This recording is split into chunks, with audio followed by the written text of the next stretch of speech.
do my dance like a touchdown. Yo, like I'm touchdown. I can do my dance like a touchdown. Yeah, don't strut like I'm touchdown.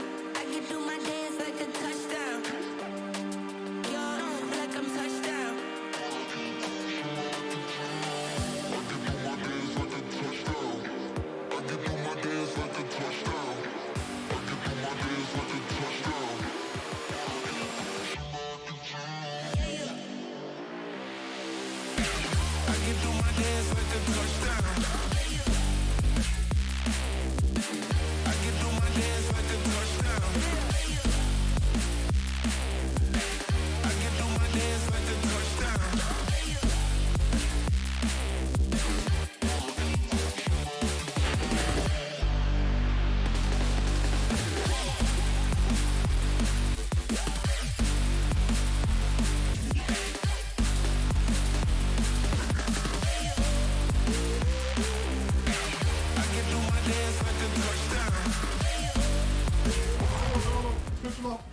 I'm a cut. Soldiers are scoring. Soldiers are scoring. Nice, nice, nice. Zarya. Why is it taking so long? Kill Zarya. Kill Zarya. Teabag Nemo. Get him. Easy. Good job, guys. Easy.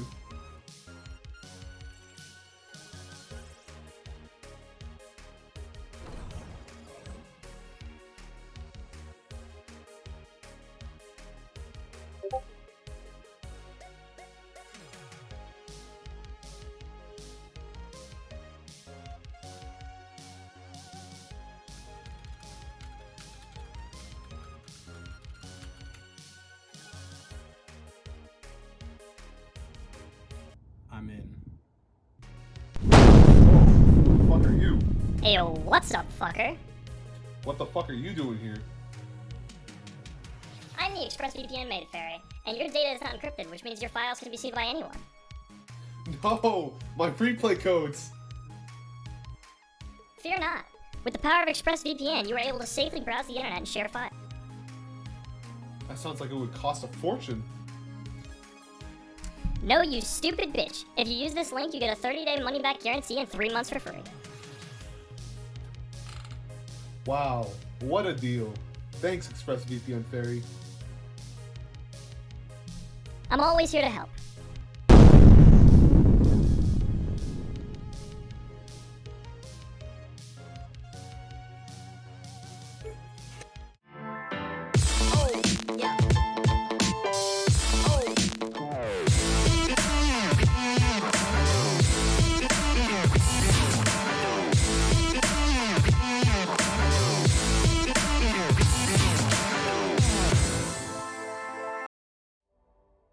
Hello, everybody, and welcome to the final day of the Bad Patch Mario League Midseason Tournament.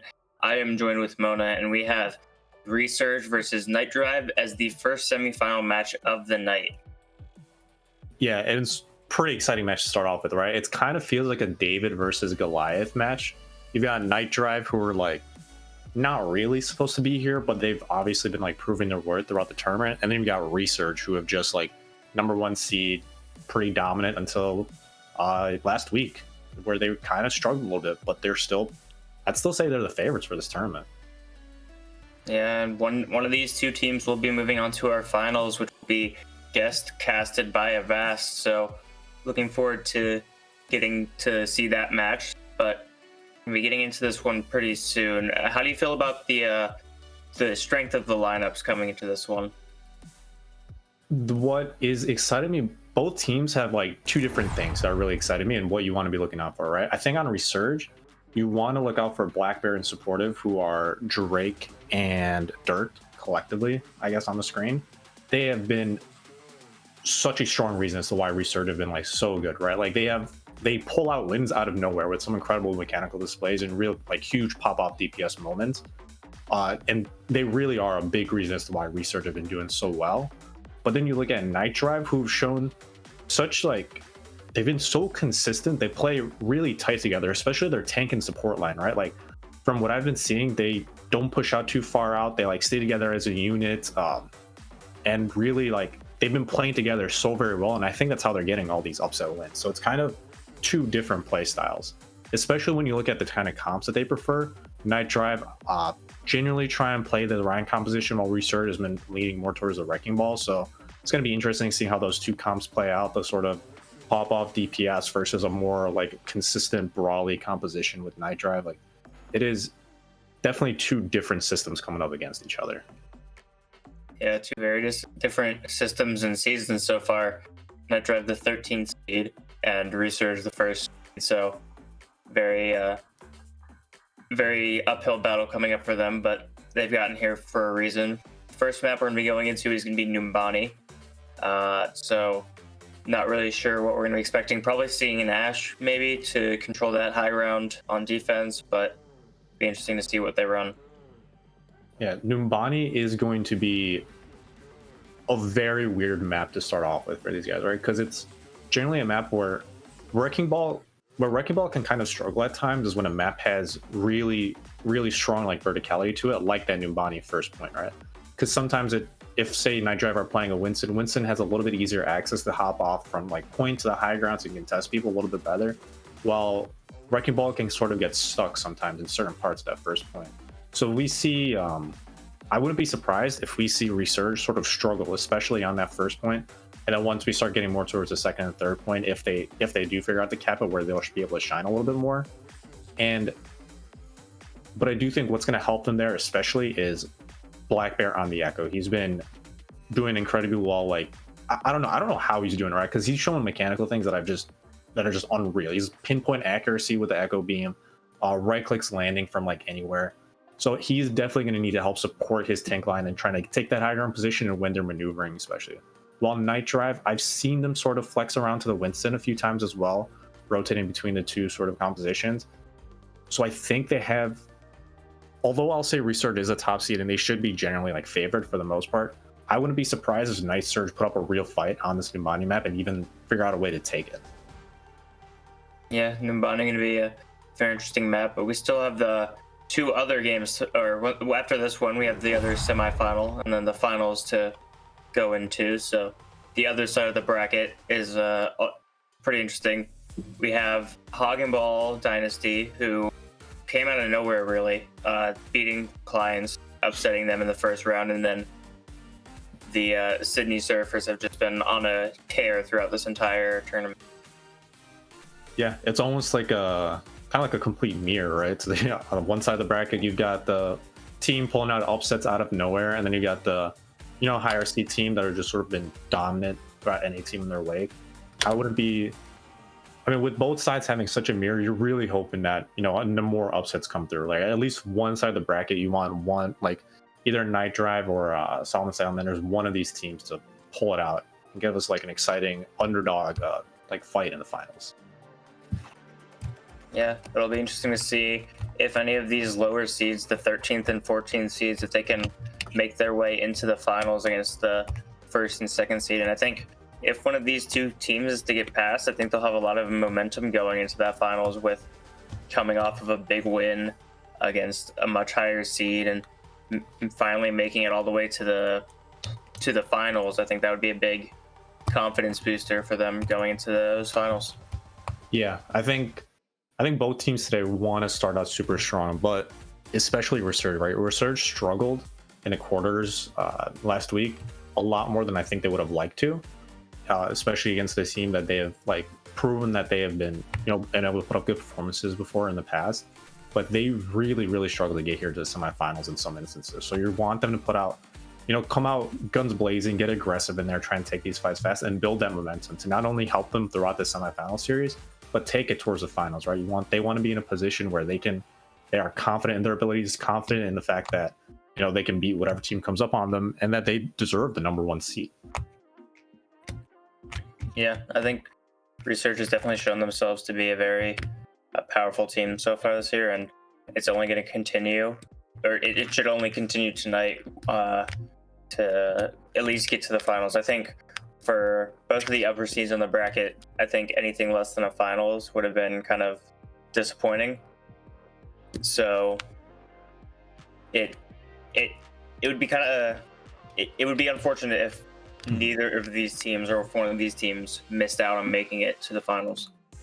Yeah, genuinely true. Like they both shown great performances, right? They've shown grit, they've shown like determination, they've shown ability, right? They both should be in the final, right? They're like all four of the teams playing today, like genuinely have a right to be in the final, but only two teams can make it, so that's where the real struggle comes in. And should be getting into the match sometime soon. No bad Pachimar League fashion. The teams, the players are having a little fun, being a little silly. So we'll hopefully get there in a little bit. But to go into it a little bit, I want to talk about like the NightDrive. Like, where in the tournament, where did it come from? Where did their sort of ability to pull it out and start getting these wins, do you think, like, came from? Because they haven't shown this much strength in a normal season. I think the win against Alpine is kind of what started it all. Mm-hmm. That was one of the favorites going to this tournament. They're one of the people that you'd expect to at least get to the second round, maybe even get into the semis, but having been able to take them down the first round, I think MindHive was slightly closer to them in skill compared to Alpine, and with the momentum that they had off of that win, I think it was just too much for MindHive, and now I think this is going to be their biggest challenge so far of the tournament. Alpine was a pretty big challenge to start with, but if NightDrive can pull this out, I think it'll show a lot of growth, especially throughout this tournament. Yeah, I think so. I think you like hit the nail on the head there with the momentum and ability to take what they've like been doing and grow on it. Through every win, it seems like they've just been sort of growing and getting better and taking what they've learned in and just improving as a team. Like it's not like they were a bad team before this, right? But they've genuinely, I think, improved the most throughout this tournament, right? Like they've just on. It is all surprising just how much better they're performing compared to how they used to be. And I think they genuinely do have a chance to take it, right? Like, I'm not saying they're the clear favorites against Resurge, but I could genuinely see them like taking this in like a 2-0 fashion if they're able to, with the way their tank and support lines have been playing together. Like they could play around the DPS line of Resurge and really kind of take this.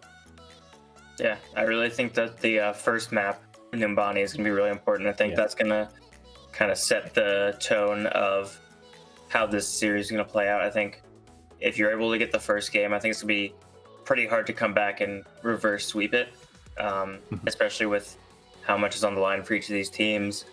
So I think whoever is able to get a firm hold of Numbani, or if it goes to a draw or something like that, I think that'll really set the tone of like how close this series is going to be and how far each team can push the other. It looks like we're finally getting into the game. Took long enough, but coming in on Numbani, it's going to be Resurge on attack first, NightDrive on the defense. So gonna potentially see some different compositions here. Could be seeing some more of the same meta we've been seeing the past couple of days, but I think some of the some players will pull out more comfort picks. Yeah, especially on something like Numbani first point, which has always been a tricky composition. You see NightDrive pulling out with the Winston Diva, which, you know, I think has an argument to be stronger on Numbani first point. Possibly not. It's a little bit of comfort. But what I do want to take notice of is going to be Face Panda and Distortion, the support line. Distortion has been coming up with a lot of clutch plays, right? He's been showing like great skill, and part of the reason that NightDrive has been doing so well, honestly. So his positioning, how the likes of Face Panda and Eisendrake are going to be able to sort of peel for him, make sure they get maximum value out of this Ana, and not sort of get jumped on by the 4 dives that Resurge have, is going to be very important for NightDrive's success here. Yeah, I think also that both teams are running a very different sort of composition. The only mirror heroes are going to be the Tracer and the Diva. I think a lot of this is going to come down to the different support lines, where if the Ana can find a lot of value, if she's hitting her sleeps, hitting her nades, getting big nanos, I think that they're in a very good position to come out strong here. And the Echo pick is likely, that's a big first pick off by Eisendrache, but it's gonna be traded out by 2. So NightDrive already down 1 member, don't have their Ana anymore. It's just Lucio heals on point, which isn't a lot at times, but with that D-Mech and kill onto the Diva, that could be what NightDrive needs to stall out until their main healer can get back.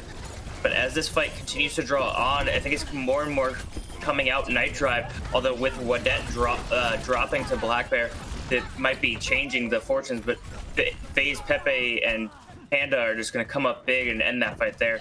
Not even giving up a tick, although it was very close. Yeah, I mean, that was some unbelievable work on the Tracer, right? Resurge had the man advantage, but one of the things that, it was Leg Day that brought this up last week, actually, was that you can't effectively go for trades on the attacker side here because the value isn't the same as most hybrid maps. And, you know, FaZe, however you pronounce that, Tracer, unbelievable work, making sure that they didn't have time to reset and get momentum back. Kept getting the kills and put the pressure on, especially with the McCree down. He needed to make those actions. Yeah, a lot of ults coming up. Tracer does have her pulse bomb. The Monkeys are going to have some pressure on point. That's largely going to be the D.Va copy coming at, and Resurge have already taken 2 down. It looks like the tanks are going to be down for Resurge. The D.Va bomb is just create some space. Black Bear has taken down Distortion, but as George falls as well, this could be actually really anybody's fight. It's looking like NightDrive are pulling it out, but every time they get a pick, Resurge is trading it out. Higo with a 3K there, and that's going to be enough to push Resurge over the line and cap first. Yeah, that was great by Resurge, right? Like, it was, again, looking like the trades were coming out, but, I mean, Wadette trying to contest here, and looks like they might have it. A little bit more of a fight here. Yeah, just slowly trickling out. They did force out the minefields, and that's kind of an important ult to get out, but with these stagger kills, they're going to get far spawn. They are able to kill the Zenyatta, but that's likely going to be rezzed up. Distortion also falling, so they're not going to be able to hold close here. The Echo trying to zone out the last remaining player from NightDrive. They've kind of staggered themselves quite a bit here going into this next fight. They're not going to be able to hold up as close, and it's going to show in how aggressive they can be. There are a lot of ultimates on their side, though. They do have 4, so it's going to be important to see how, especially this. I think this High Noon and Nano are going to be very big ultimates. Yeah, that's really where you're looking at right now. NightDrive, they have the ultimate advantage. They need to take advantage of it. But as the Resurge, looks like they're the ones going in here. Yeah, but Wadette is able to take down a Luminous, and that could be enough to flip this fight. D.Va Bomb comes out as well. I'm not going to find anybody, so no value out of those ults. FaZe Pomku has found Tracer, and Donk falls off the map, so a very clean team fight there from NightDrive, not losing anybody in that fight. Yeah, I mean, that was great by NightDrive to sort of bring it back. The Resurge took the fight to them, but they managed to play it well. And that's what I was sort of saying with this tank and support line being the main aspect of NightDrive that I've been really enjoying. They play well together. They peel when they need to, and sometimes they get caught out, but for the most part, they're really consistent and aren't letting the DPS of Resurge run over them. Yeah, Illuminous has switched over to the Ana here as we get into this engagement. So trying to mirror that, is able to take down the Tracer, but is going to trade her life out for it. Blackberry able to get the D-Mech onto Eisendrach, and he gets booped off, or Distortion gets booped off. D.Va copy going to be coming out from Black Bear, so now there's 2 D.Vas on the field. Resurge is winning this fight pretty cleanly, but they've lost their Mercy. It shouldn't be enough to stall them, though. D.Va Bomb coming out just to get rid of the Lucio, but he falls before that can blow him up. And then Resurge are going to be coming into second point with 2 minutes in time to play. Yeah, honestly, if I'm NightDrive there, I don't feel too bad about that. Numbani's second point is historically one of the most brutal points to defend in the entire game, and it hasn't been touched since it's released, I'm pretty sure. So they can't feel too bad about it. They didn't overcommit ultimates. They've still got the beat to play around for this next map. While Resurge only really have the D.Va Bomb, and they got the Tracer Pulse. So they're looking at supportive, might try to make a play here, or sort of play it slow and put pressure and let Illuminous and George Boy get their support ultimates up. But this is where the real struggle is going to come in, right? I think that the Wrecking Ball can do a lot of damage here as NightDrive take the fight to Resurge. Yeah, that's a massive ante. He's able to get rid of Illuminous and Black Bear off the back of it. The Lucio also dropping the beat, so the one ult that they had going into that fight is going to be used, but they built up 3 other ultimates during it. The Nano is up now, and I think that's probably going to go on with Det the next time they want to dive. Yeah, I think so. I think they might try and do... Like, Wadette can get a lot of pressure in here, right? He's got the Primal, he's got a Nano to keep him up if he needs to. And then hopefully with that pressure, you're going to see FaZe Pomku, like, try and get something with the High Noon, and that's really the play for NightDrive. Yeah, I think the distraction that the Monkey can cause, just with that Nano being such a big threat, Higo is going to drop the bomb. It finds FaZe Pomku, although Illuminous has fallen as well, so that Nano is not going to be online. Mercy might want to go for that res here, but it's falling low. It's at 1 HP, so now there's no heals for Resurge. Higo is able to trade out Eisendrach, but It's slowly turning to be Resurge's fight. Supportive gets another pick off though, so still anybody's fight, but with the spawn advantages, I think it's gonna be pretty much NightDrive's fight. Just trying to get a little bit more meters on this cart is Resurge. Tracer has no recall, so this is probably gonna be the end of that fight. Yeah, 2 minutes left. There's still a few more fights for Resurge to pick it up, and they are just banking in the ultimates right now. It's a pretty big sleep on cart. Eisendark is going to struggle to get out of there, and I don't know if he'll be able to live it through, but he does, and now the fight starts right again just as soon as it ended. Yeah, and Illuminous falls first again. That's a massive pick off by Wadette. Has dropped that Primal Rage in. The res comes out onto Illuminous, so now they have that Nano. High Noon coming out is only able to get rid of the replication of Echo. Is going to pay for it with his life, though. Beat dropped by FaZe Panda, giving his team the second win that they really needed. Black Bear is nanoed right now, but he's not being able to get any picks. Wadette might fall to the beam, though, but he gets a massive bubble from Eisendrach, who switched over last fight. FaZe Pepe has taken down Black Bear, and that's going to be the end of the fight, and Resurge are holding strong on this defense. Yeah, I mean, that's great by NightDrive. Right? A minute left. It really is just one fight territory, and Resurge, they're making the switch. Last week when they made this switch, it didn't look good for them, right? Resurge really did struggle on the Reinhardt composition, but they're going out there. They've got the mid, they've got the Reinhardt, McCree. Like this comp should be better on this point in Numani, and they might be able to snowball it, but all they've got to work with is a better composition and the D.Va ultimate. It's going to be important. They need to rotate this effectively and take their fights as nice as possible. Yeah, the Nano comes out early. It's going to go onto the Monkey, and an absolutely massive Nano forces out the Immortality field. Illuminous is going to fall, and that's an absolutely massive start to that fight. The Nano onto the Monkey was absolutely what they needed, as it built up them another ult, and now they have Pulse Bomb after cleanly winning that fight. 30 seconds remaining. The Monkey alone might just be enough to pressure them off point. Yeah, 20 seconds. They still have a chance. Resurge still have a chance. They have the bomb to sort of split NightDrive away if possible. Illuminous 50 to ultimate. He should be able to bring it. If they can take the fight, like they need to take this fight slow. They can't play it quick, but they also need to watch their Tracer, right? FaZe PP, who's also known as D, he's the one who's going to be, they need to be watching, right? The Immortality needs to be ready. Yeah, Illuminous is going to be absolutely massive here. The Immortality field dropped in response. The Pulse Bomb is going to be taken down by FaZe Pomko, but Wadette has fallen already. D.Va Bomb going to go in now to try and push off this advantage. Doesn't find anybody, landing a little bit too high, but it's now in overtime. Resurge aren't going to have a guaranteed second attack if they don't hold NightDrive further. Wadette drives in, is going to be falling low, but has his Primal Rage in reserve to keep him up longer. This stall is coming out, but they're going to be forced off of point, and the C9 Resurge is going to be finishing in OT at NightDrive.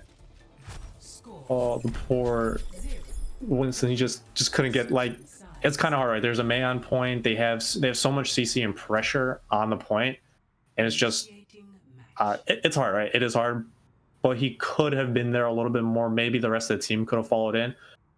But what caught them out there was they went a little too aggressive in the die, right? Like, it's just when you're playing that sort of broad composition, especially when your tracers are McCree and your DPS are McCree and Tracer, you can't get too aggressive with a dive. Like, you don't have the support. You didn't have armor packs. You didn't really have Matrix to help you out in that backline. So you just had to play it safe, especially with the fact that they had so much CC on the other team. But it's still, it's still doable, right? I mean, map predictions, 64 to Resurge.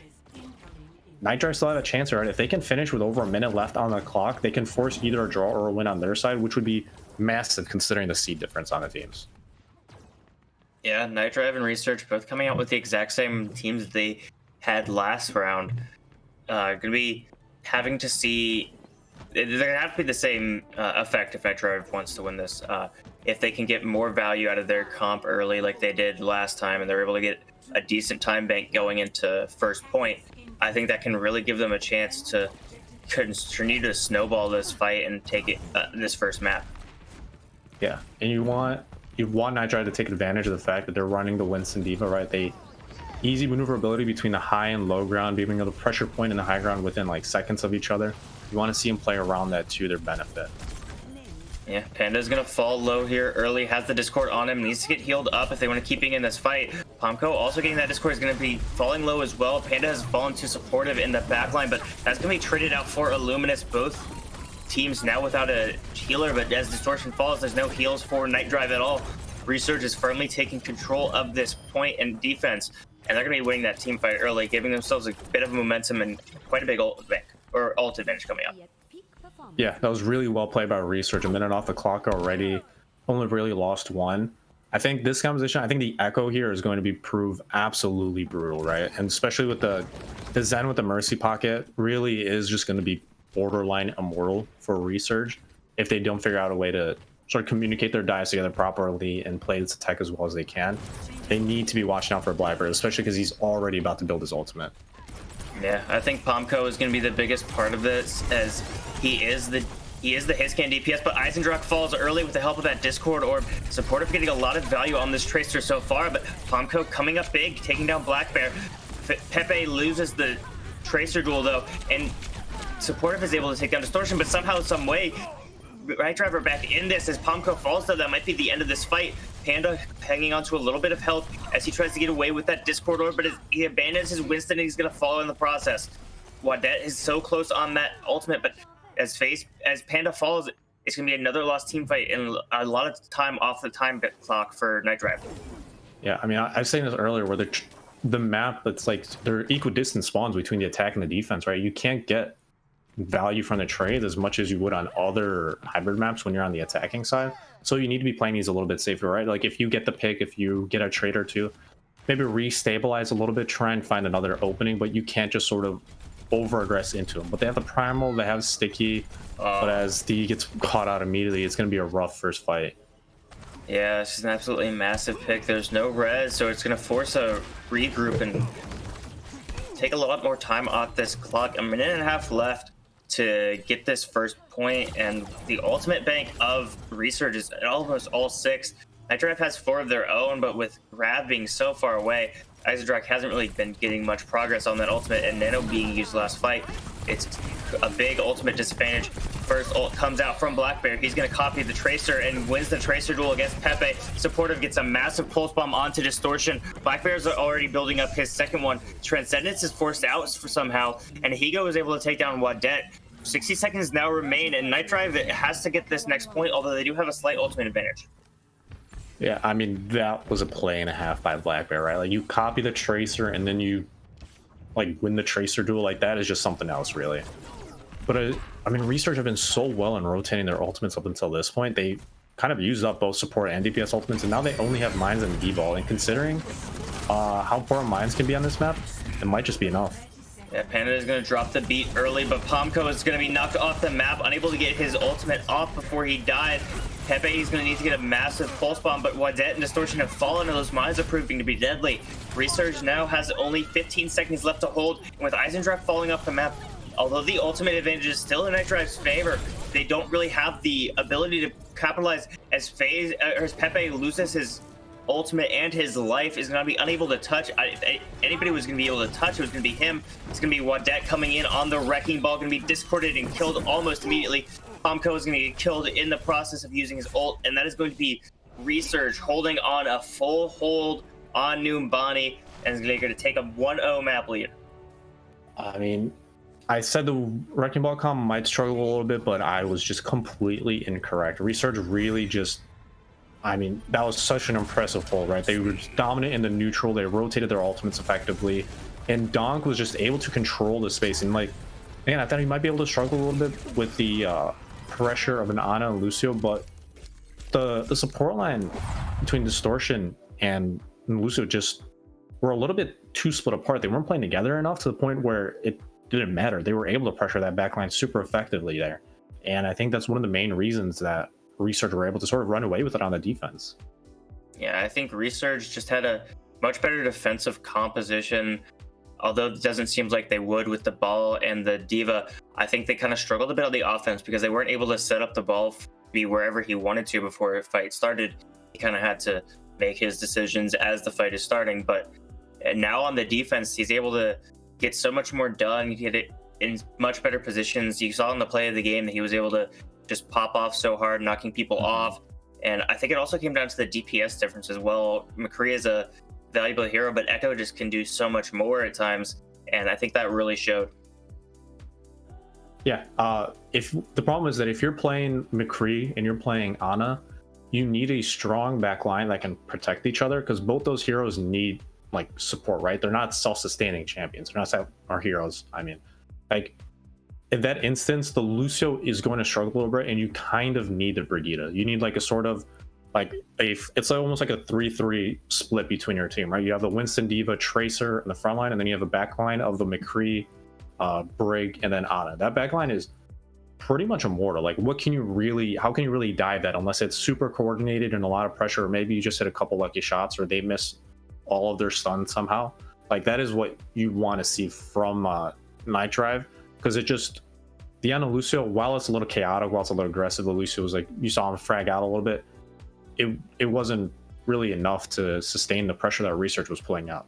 So I think they can keep the core of that comp for the most part. Maybe a Brig instead of a Lucio would help them out a little bit more, and I think there might be a couple more competitive fights there. Yeah, and NightDrive had picked the next map is going to be Junkertown, one of my favorite maps in the game. So we're gonna likely see a double sniper and maybe an Ashe and a Widow, a Hanzo and a Widow, or a Hanzo and Ashe.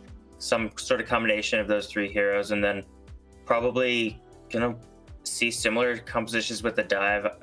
Can be run pretty well on the first and second points with all that high ground. So gonna be really a Widow duel here. NightDrive had again picked that map, so they're gonna want to let their snipers do what they do best and hit heads. Yeah, I think that is probably going to be the best way to play it out there. Right? I think if you're struggling here, right, you want to pick an escort map. Like, if you're in NightDrive's position here, you want an escort map where the Echo is not going to get as much value, the Wrecking Ball isn't going to get as much value, and maybe try and shut down the Tracer that they have a little bit more. But your main focus is trying to ensure what map can they play the best around the Wrecking Ball and the Echo. And if they're playing Junkertown on that, I'm expecting to see a double sniper, or especially an Ashe. Widow is a little bit like, if you're looking at the second half of the first point of Junkertown, it is like, I don't know how the Echo is supposed to get on top of any of the snipers or the backline through that. It's so wide and open that I think they would have a field day there. Yeah, and I think a lot of this map is going to come down to the sniper duel. That's usually how it goes on maps like this in Havana. So it's gonna come down to the better DPS here, I think, mostly. But I think also I think the Wrecking Ball can come in and really do work in disrupting the snipers. It looks like NightDrive might not be running that composition, and Resurge might be going with a double shield. Yeah, I mean, this is interesting from both teams, right? Like, I'm gonna be honest, I don't even mind the double off tank here, the Roadhog Sigma, because this is such a brutal point for any main tank. You just, like, how are you supposed to, like, it's so hard for Winston, Ryan, Wrecking Ball, any of them to sustain in such a wide open map like this. You might as well pick the Roadhog and Sigma, the more self-sustaining characters that can sort of live through the damage. While the double shield is going to be a little bit more stuck together, you're going to be playing for the pull storm arrows, pull dynamites, pull volleys, right? It's a little bit more team coordinated, while the NightDrive comp is, well, the same thing. They just switched over to the completely Bastion. switched over, running the Bastion. FaZe Pomku on that now, going to be switching up at the last second. This probably knew that they had a Hanzo, or expected a Hanzo, and didn't want to be seen. Supporter was going to fall low to the Bastion, getting a lot of work done already, cutting through these shields.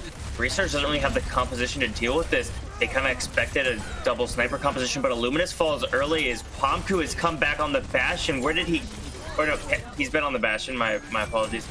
So it's a 4K in that. NightDrive absolutely insane. Pomku with the 6K, killing all 6. The entire team just investing everything into him, and he kills everybody on the field. I mean, if you needed proof that Resurge were just not ready or just prepared for the Bastion composition, that was it. Pomku was just able to roll through the entire team. The cart did not stop once. It was just the brutal death machine storming through the first point of Junkertown like that. That was unreal. They've got the window, they've got the Bastion ult that they needed. Like, this should be another clean fight. And the fact that Resurge are having to play so far back, this might just be a clean push through the second point too. Yeah, now with that amplification matrix coming through, now it's Thee's turn to get the kills. He's found 2 already. What is going to get another kill. They still haven't adjusted to deal with this Bastion. it's just able to create so much pressure onto this double shield comp. And I don't think anybody was expecting this coming onto this map. They're going to be trolling into second point. I can really see why NightDrive chose this map. Yeah, I mean, this is unreal. Over 6 minutes to get through the third point. And not to mention, they've got the ultimates to back it up. They've got 4 ultimates here. Resurge, though, they've got a chance. They've got Pull Dragon, hopefully to force out Immortality, and then maybe a window or Sigma ult to follow up after, right? Resurge needs to play around their pull as easily as possible and take these fights quick. Yeah, it's going to be started off with the Gravitic Flux, able to get 2 off the back of it, make that 3. Well, that is now fallen, but the Mercy should be able to res that. Bob was invested, and he's going to be shredded by the Bastion. There's just not really much you can do against that. And they still haven't lost a fight, only committing 1 ultimate there in the Gravitic Flux, and they forced out 3, it looks like, from Resurge, an absolutely massive economic fight for them. Yeah, Resurge should not have been that close. They needed to play it out farther and be in a position where as soon as the Pull Dragon came out and they got the Immortality, follow it up with a signal to their own. But the Maywell boosts the Bastion up all the way to the high ground. I don't think he expected to be there, but Immortality should be back, so they should survive this. Yeah, and it looks like Extinction is gonna, or Distortion is gonna fall, but Pomku is coming up big, finds 2 with his ultimate, taking down both of the healers, and NightDrive aren't gonna lose a single fight as they round the point into, or round the cart into the final point. It's gonna be a battle to even touch the point. It's gonna be the Wrecking Ball clones coming in, just trying to get anything done, but there's too much CC on that comp, and NightDrive are coming in absolutely popping off on this map pick. They're going to force out the Transcendence just to keep people alive in this fight. The supporter is going to be taken down by V, and he's popping off and fighting 2. Black Bear is able to take down Panda, so there's not going to be a res on the field, but that's the least of NightDrive's concerns right now. All they have to do is kill this 1 Wrecking Ball, and it should be over. Baptiste is still somewhat there. He's going to be taken down immediately, though, and 4 minutes, 19 seconds is going to be NightDrive's time bank if there's even a third round. I mean, you want to talk about momentum, right? Any momentum that Resurge might have had from that first map is absolutely gone in the win as NightDrive with the 4:20 time remaining. I mean, that is just unreal, right? Like, Resurge were not expecting that in the slightest. They weren't prepared. It threw them for the loop. The community, like, you can tell that that composition and that play from NightDrive, they played it well. They coordinated all the defensive utility correctly, their aggressiveness correctly. The ultimate rotations were on point, or Resurge were completely taken aback. It took them a minute to set up their team compositions correctly. Their positioning went completely out of the roof there, and it was, you can tell that everything was gone from Resurgence. The communication, the momentum, any sort of confidence they had going into it completely gone, and they are going to need a hard mental reset. Like, just forget about the timing, forget about everything, just focus on playing it through and running, trying to complete the map at this point. Yeah, NightDrive getting a big increase in fan support here, although they didn't know how the attack was going when they made those predictions. So a little bit of insider trading, I guess. Resurge not showing their DPS until the final seconds. Might be trying to run out the same thing, although they don't have a Merc. They're probably going to run out. No, they're going to be switching it up entirely. Black Bear still hasn't picked a character. It's going to go with the Hanzo. Hanzo Tracer is going to be the play, but Pomku is already on that McCree, could be able to shut down supportive pretty effectively. Yeah, I mean, Resurge, this is as much of a mental restart as it gets, right? You just want to come back to your tried and true, like your tested Wrecking Ball compositions where you feel you're going to get the most value out of. You got Hanzo instead of the Echo to provide a little bit more like sniper duels, contest the B a little bit, contest Pomku. But I mean, the trades are immediately starting to come out from both teams. Yeah, both main tanks have fallen, but Wadet is going to be rezzed up by Panda. Store hasn't used their Resurrect yet, and so Clones is going to have to walk all the way back from spawn, but Wrecking Ball has one of the fastest time back to spawns in the game. It's going to be NightDrive holding a pretty close defense here with that Ryan or that Orisa Sigma. Going to be holding up a little bit close. Clones is going to be falling low here. D is falling low as well, so each team just slowly trading, but NightDrive is giving up a lot of space here. As this fight goes on, they've sacrificed the entire choke and the corner, but now they're starting to get kills and this is starting to pay off. Pomku absolutely popping off, finding 2 there. Distortion also found 1, I believe. Going to be slowly but surely NightDrive going to be cleaning up these final kills. They've also built up almost all of their ultimates. Resurge has almost all of theirs other than Clones, who's halfway to his. Black Bear switching over to the Genji here. Probably going to see Illuminous switching to the Ana if I had to guess, but I mean, very well done. Unreal by NightDrive. They played that so well. They kept backing off, making Resurge continue to use abilities and cooldowns just to catch up to him. I mean, Black Bear with the switch immediately gets shut down and the window is just rolling them and taking more time off the clock. But I mean, this is unreal. I don't know what kind of switch NightDrive turned on for this map, but it was the right one. Whatever they changed up from the last map, it's crazy. They're positioning perfectly. They're rotating abilities like perfectly. Like they're peeling for each other now in the backline like they weren't before. I think this is a really good showing. Yeah, and they only used one ultimate. They didn't even really need to use it, I thought. It kind of felt like a bit of a waste towards the end of that fight, but now it's gonna be the Gravitic Flux coming out, popping off with the Deadeye as well. Dragon's coming out too. Ahigo has fallen, but it's been 3 ults for only 1 kill. FaZe Panda's gonna be popping their ultimate just to try and keep their team up. Illuminous and Black Bear have fallen, so the investments are starting to pay off. NightDrive winning this fight, Panda glocking supportive, and Clones deciding to not feed ult charge and jumping off the map. Now there's only a minute 20 left. Illuminous has switched over to the Baptiste. Yeah, I think that's a good switch. I think you could tell he was kind of trying to lose it there because his positioning, he went on the flank Yacht a little bit with his Transcendence. But now it is complete switch. They've gone to the double shield. Black Bear still hasn't been able to build Blade, and if he just needs to build something quick. But, I mean, Resurgence, they're taking a fight to NightDrive now. Yeah, Supportive getting the first kill onto Dilby is going to be rezzed up, and Supportive has traded his life for it, will be resurrected. So far, even trades, and as Clones falls, this could be the go button for NightDrive. Pomku is able to take down Black Bear, and NightDrive holding a very good defense here. 42 seconds remaining, and it doesn't look like there's anything that Resurge has. They're finally coming up on that Blade, but it's taking a couple of minutes to build that. Yeah, 30 seconds. This is last fight territory. Black Bear, he's got the Naked Blade, right? He doesn't have Transcendence. He has no support ultimate to back it up. He's going to need the Mercy Pocket in a pull just for this to have any sort of value, because otherwise NightDrives are going to run away with it. They've got Window, they've got Dragon, and they've got the High Noon for pressure. This is NightDrive's fight to lose there, and they can get the full hold on Junkertown right now. Yeah, Dragons to engage. Early is going to be cutting off the Mercy. The Window coming out as well, just to focus everybody who's in there. Illuminous has already used his Immortality Field. It will fall. Ultimate's coming out. All the rest, and that's a massive Gravitic Flux combo. Pomku finding 3 with it.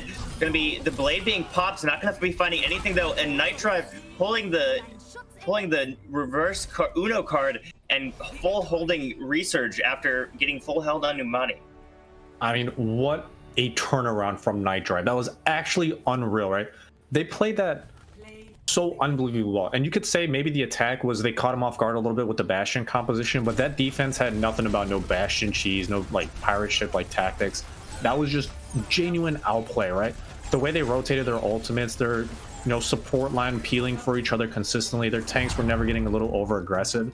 They played around the poles perfectly. Like that was such a massive turnaround from NightDrive, right? And it all revolved around teamwork. Like sure we had V and Pomko with their pop-off moments, but that was genuinely that was a team fight every single time. I don't know, it was just unreal and such a complete turnaround from that last map. It genuinely looked like a different team. Yeah, Pomku, like the Bastion, I don't think you can even blame it on the Bastion because they still had 3 full points to adjust their strategy and they didn't really change up much. I think they did eventually like go to the full mirror other than the Bastion, but there's not really, you kind of have to adjust to those changes on the fly. You got to be maybe switching off the Ashe, maybe going to a Junkrat to try and put pressure where the Bastion can't be fighting back. You got to see some sort of adjustments, and there wasn't really any from Resurge there. The Genji was a very interesting swap as well, just taking so long to get bladed. By the time he's built it up, it doesn't even matter anymore. So I think Resurge just really kind of fell apart there. Yeah, and I think it's something that we've now seen last week and this week too. Both teams that Resurge played against kind of found out a little bit that when Resurge are forced to switch off that Wrecking Ball composition, they get a little bit lost. They struggle a little bit. Their like communication kind of falls down. They're not picking the right like counter composition or counter picks, and like even when they do, they don't really have like synergy together, and so they lose it, right? They definitely lose it a little bit once they have to switch off of their main composition. So if NightDrive can continue to get them in a position where they have to play something other than the Wrecking Ball Echo, then I think they're in like they could be favorites for this third map depending on what it is. Yeah, I think that like you said during the match, any sort of momentum that Resurge had going into that was completely gone. I mean, NightDrive had 19 extra seconds added to their clock after capping all 3 points, and that's got to be demoralizing if you're Resurge. And I think they sort of lost any energy that they had, especially on that defense, where even if you get completely rolled on the first attack, if you can at least cap to third, you have a guaranteed another shot at it, and sometimes that minute can be more valuable than the 4 minutes. But NightDrive just completely shutting down any hope that Resurge had on the offense.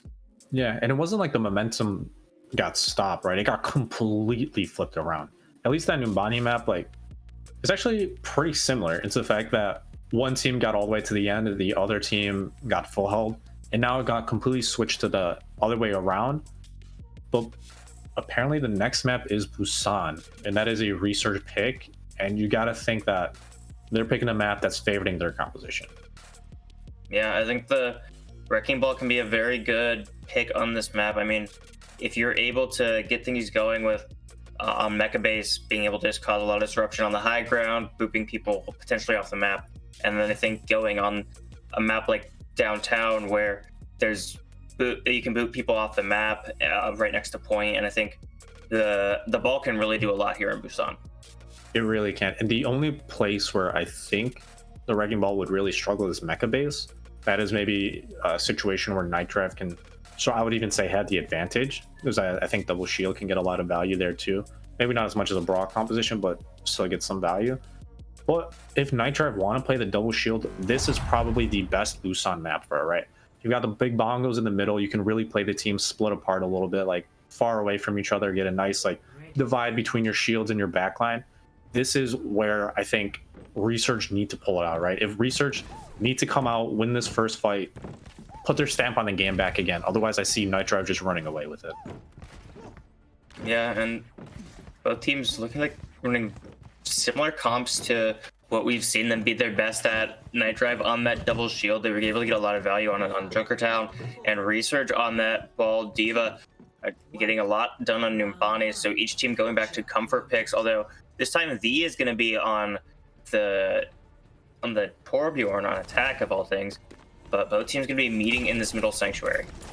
Yeah, I like the Torbjorn pick. All right, a little bit of pressure on the Echo more than a Hanzo would have, and it stops the dive a little bit. They've got to focus down the turret, or at least put down some utilities against it to shut it down. Now I like the rotations though. NightDrive, they're not getting a little aggressive. They're just rotating, making a Resurge come to them, make them use utility to get to them, and give them the advantage in the fights. Yeah, but all this time, Blackbear has been building up ultimate, already 63% of the way there, and Pomku has fallen to support it. That's a big pick early off, and the turret's going to fall. Donk is going to fall, though, and it looks like this could be NightDrive's fight to come back into. It's going to be up to, I think Blackbear's coming up on that ultimate already in the first fight, already at 95%.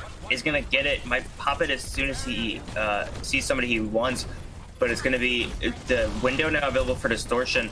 Could use that. Higo's going to be taking out a mech, but Illuminous and Blackbear are finding kills. It looks like it's going to be Resurge taking this first capture. As Wadet falls, there's not really much left for NightDrive, and Resurge are going to take first cap. Yeah, that was unreal how quickly Blackbear pulled that ultimate out. Right? It's just super fast. But by the time he got it back up, Donk had respawned and he's already coming back in that fight. And that's where the value of the Resurge composition comes in, right? When you're playing Wrecking Ball, Diva, Tracer, Echo, if you get a pick on either of those, the fight is always still winnable for that team who's down one, because their players are just going to come back so soon. But NightDrive now, they're lacking an ultimate because they've made this switch comp to the Winston dive. The fight starts pretty quick after the last one. Yeah, Blackbear has already popped his ultimate, has copied the Winston. It's going to build up that Primal Rage early. Store has fallen, but each team now down to support. Lucio and Zen heals are all that's available. Blackbear is going to take advantage and be able to take down Pomku, but he's going to face the wrath of the monkey, and he finds two. Wadet bringing this fight back. Transcendence forced out by dropping the mines. So it's still going to be Resurge in a pretty decent control here, and kills start going. Illuminous is going to fall. It's now just up to Store. If he can get a res onto Illuminous, that'll be a big momentum shift. Both DPS ults are up for NightDrive, they might want to commit to this. Panda is falling, and as D falls, it's probably going to be another hold for Resurge. NightDrive getting a good early start to that fight, but we're never able to capture the point. Yeah, I think if you're playing a Winston Diva, like Panda needs to switch onto the Brig, right? The Lucio is just not going to give the team value there on this team. Like, they're going to continue struggling. Their backline is going to get a lot of pressure. And I mean, with the Brig, with the armor packs, with Bash and Flail, like Donk, Ahigo, Blackbear, Sportive, these guys are not going to get the amount of pressure that they could have normally. But they're committing to it. They've got beat. They've got to take this fight as fast as they can. Make sure they build up that beat as fast as possible. Yeah, NightDrive has 6 ultimates, but it doesn't matter because Ahigo finds 3 with his Diva Bomb. That's going to end the fight then and there. Somebody's going to have to touch. It might have to be somebody's to touch soon. All 6 ultimates are up, but it's not going to matter if he can't touch. Will touch the point. It doesn't touch the point. He's killed before he can get there. And NightDrive had 6 unused ultimates as they lost first. I mean, you can talk about ultimate rotations, like hero picks or everything, but if you're caught unaware and get hit with that 3K Diva Bomb, then none of it matters, right? Those incredible plays by Dilby, finding out where they are. They just weren't aware for it. They didn't catch it on time. They didn't call out the. I don't think it's a little bit. You want to see a little bit more team planning, right? They should be aware that the Diva Bomb's coming and that Dilby for the last 3 maps has been using it very aggressively. He doesn't use his Diva Bomb as a defensive ultimate. He uses it aggressive, try and get the team to push in, get a final pick if he can. They just need to be more aware. But NightDrive, they're switching to the Reinhardt composition. They are going full on brawl with the Ryan May. Yeah, Ryan, May, McCree, and Lucio and Baptiste as well. This is a very brawl composition. Pomku is going to be the only one available to really deal with Blackbear. Other than Distortion, he could put a lot of pressure on him too. Each team now engaging in the middle. Blackbear has built up already 70% of his ultimate. Insane build up on that. Nobody's even halfway to their ultimate other than Distortion. Blackbear has already built it up. The point isn't even available for capture yet.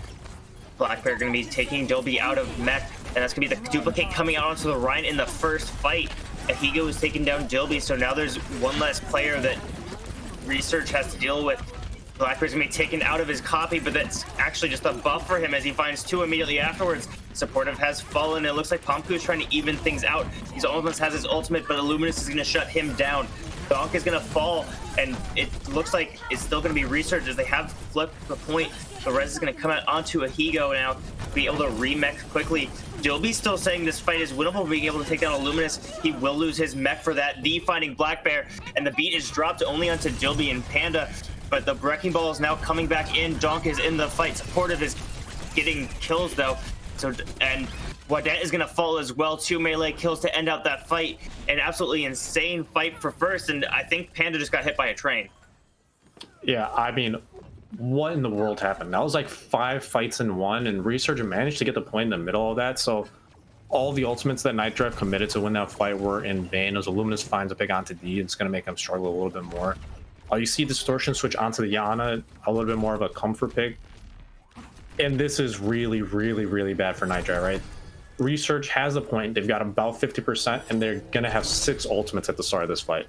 While NightDrive have High Noon, which is just a glorified reload button. So this is going to be a real struggle for NightDrive to pull this out. Yeah, Blackbear built... Oh, Panda, you can't do that. But Blackbear has built up an entire ultimate in the time it takes... And he's already used his first one. He was the only one for Resurge to pop his ultimate, duplicating the Reinhardt. And NightDrive, they committed 3 ultimates in response to that ultimate, and now Blackbear has it up, so Resurge has a full ult bank going into last fight territory. Things aren't looking good for NightDrive. Transcendence is popped early by Illuminous, duplicate as well. It's already 2 ultimates out of the picture. It's gonna be the Diva Bomb coming up from Blackbear that could end the fight. It's gonna be Donk killing Pomku, and that might be enough to end it. Illuminous has fallen for Resurge, but he's the only one to fall so far. Will be resurrected. Dilby drops the bomb, but it's not going to find anybody. Tracer is going to die before she can get her pulse bomb off, and Pomku still hasn't used the High Noon. Supportive still has his ultimate as well, and they're both tank ultimates online as well. It doesn't look like anybody's going to really be able to touch. It is going to be Wadet going in, but he's going to be killed almost immediately. Pomku is going to pop his ultimate, but it's not going to be able to get him to touch the point. And Resurge, an absolutely dominant third map, are going to be moving on to the finals. Unreal. Yeah, congratulations to Resurge, right? They really pulled it out. They didn't let that map 2 get to them. And besides Junkertown, incredibly dominant displays on both Busan and on the Numbani. They, they showed why they're the number 1 seed. They're not invincible. They have their faults. They have some things they come up and struggle against, shown by NightDrive. But I mean, congrats to them. They really pulled it out. And for NightDrive, they've earned nothing but respect and love, right? 13th seed. No one thought they'd make it this far, and even if they did, would have thought they would put up such a fight against Resurge and really take map 2 like that. They should be incredibly proud of their performance today. Like, this was an unreal series. Yeah, NightDrive really overperformed to any sort of expectations that they had going into it. I don't think anybody expected them to get to the second round, much less the top 4, and to put up a fight to be 1 map off of going on to that finals. If you're NightDrive, you got to be really proud of yourselves for pulling out that performance. Resurge living up to expectations, though. We're going to be moving on to the finals. Just an absolutely amazing season for them so far. A great run through this tournament. They got 1 more game to play, and it's going to have, if they want to crown themselves championships of the Midseason Tournament, they got to win that. Yeah, they've got to make sure they've got to keep their heads cool. It's not won yet. They've still got 1 more game. Take the time to rest, relax, reset the mental, especially after that Junkertown, right? Like, you need to don't dwell on it, but just see if you can sort of don't dwell on it, but just think about it a little bit. Realize, like, okay, we kind of got rolled there. Why do we get rolled? Maybe this is what we should do next time if we get hit with something funny like that. If we are going to switch off of our your wrecking ball compositions, maybe try and have some sort of plans as to what you can what you can do instead. Yeah, they're gonna be really tired after this next match, because that's 3 or 4 matches in a weekend, 2 in 1 day, both gonna be intense matches. So Resurge it's taken them a lot to get here, but they're the number 1 seed for a reason. I think we have a match MVP to give out, and I think I'd like to give it to Donk. I don't know about your opinion on that, but Donk just had a amazing performance, I thought, throughout the entire game, and was able to really come in for his team. Yeah, I mean, for me, it was either Donk or Black Bear, so I'd be more than happy to give it to Donk in that case. He was unreal. Struggled a little bit with the rest of his team, but I mean, Main Tank is always going to look like they struggle with map 2 when they need it. It's just a team that it's just a role that gets rolled the most when your team is getting dominated on a map. But besides that, amazing pressure. We really played that Numbani first point incredibly well on map 3. He just pulled out amazing pressure all the time. Never got really too over aggressive. Didn't get caught out. Incredibly consistent Main Tank performance from him. Yeah, so I think we are waiting to see if we're going to get any interviews from either of the teams. We do have our next matchup coming up soon after this, so stick around for that. So a very good first semifinal, living up to the hype that we expected it to. We are going to have Freya coming in for an interview. Oh. I don't have a camera because I didn't set it up, but that's okay. All right. That's all right. So how do you feel about how your team did in this tournament? I am actually thrilled with how we did.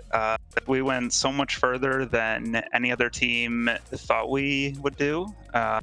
We came in as the number 13 seed, the second of the worst of the A-League teams, and we kind of shattered everyone's expectations. So I couldn't be prouder of my team. Yeah, I think that was the biggest takeaway, was that how much your team exceeded expectations. Yeah, I wanted to ask, we've got, this is a mid-season tournament, so got a lot more games to play. You think this is sort of, you've taken a lot to sort of build off of and maybe increase your seed for any final tournaments that come up and get some more sort of momentum for the last half of the season? Yeah, absolutely. This has definitely given us a big boost in mentality, in just believing that we can win, that we are a good team, and it's definitely bringing us up and really giving us a lot of hope going into the last the second stretch after the midseason. Yeah, I think you guys really proved a lot in this tournament, and I think it'll it'll be important that you guys keep that momentum going, but I think you can, especially with such a good performance against Resurge. Is that Bastion comp that you pulled out on Junkertown, is that a pocket pick that you guys have? That's something that we did. We were like, whatever. We lose first map. We're not gonna, like, we didn't expect to win map 2, so we said, okay, let's play Bastion. Let's have fun with it. Let's be a little silly, and it worked really, really well.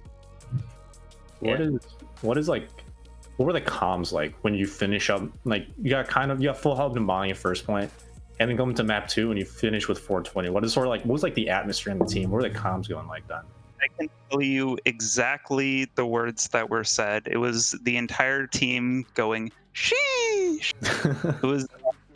It was a good time.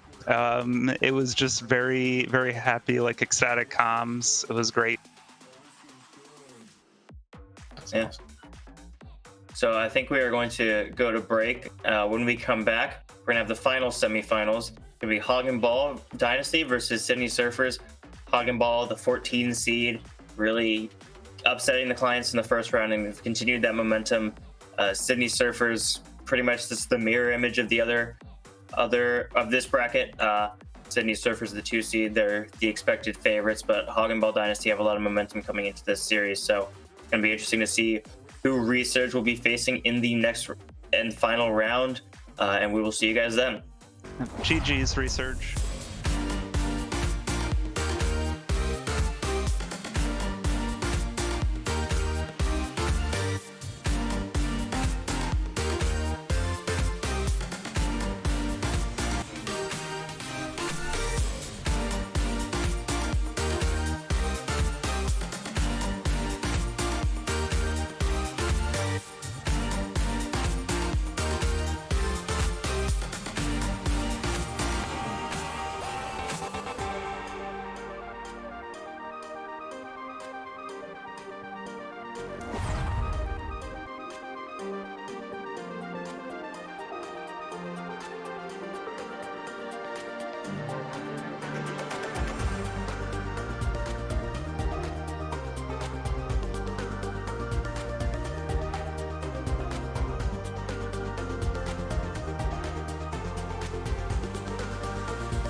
once again.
Hello everybody and happy Valentine's Day, and we'd like to welcome you all here to your second semifinal of the BPL Midseason Tournament.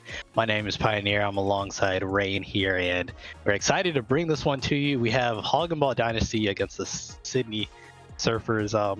Rain, you played Hog and Ball yesterday, right? Got a pretty great clip out of that game. Why don't you kind of talk to us about how you think the team's going to fare today?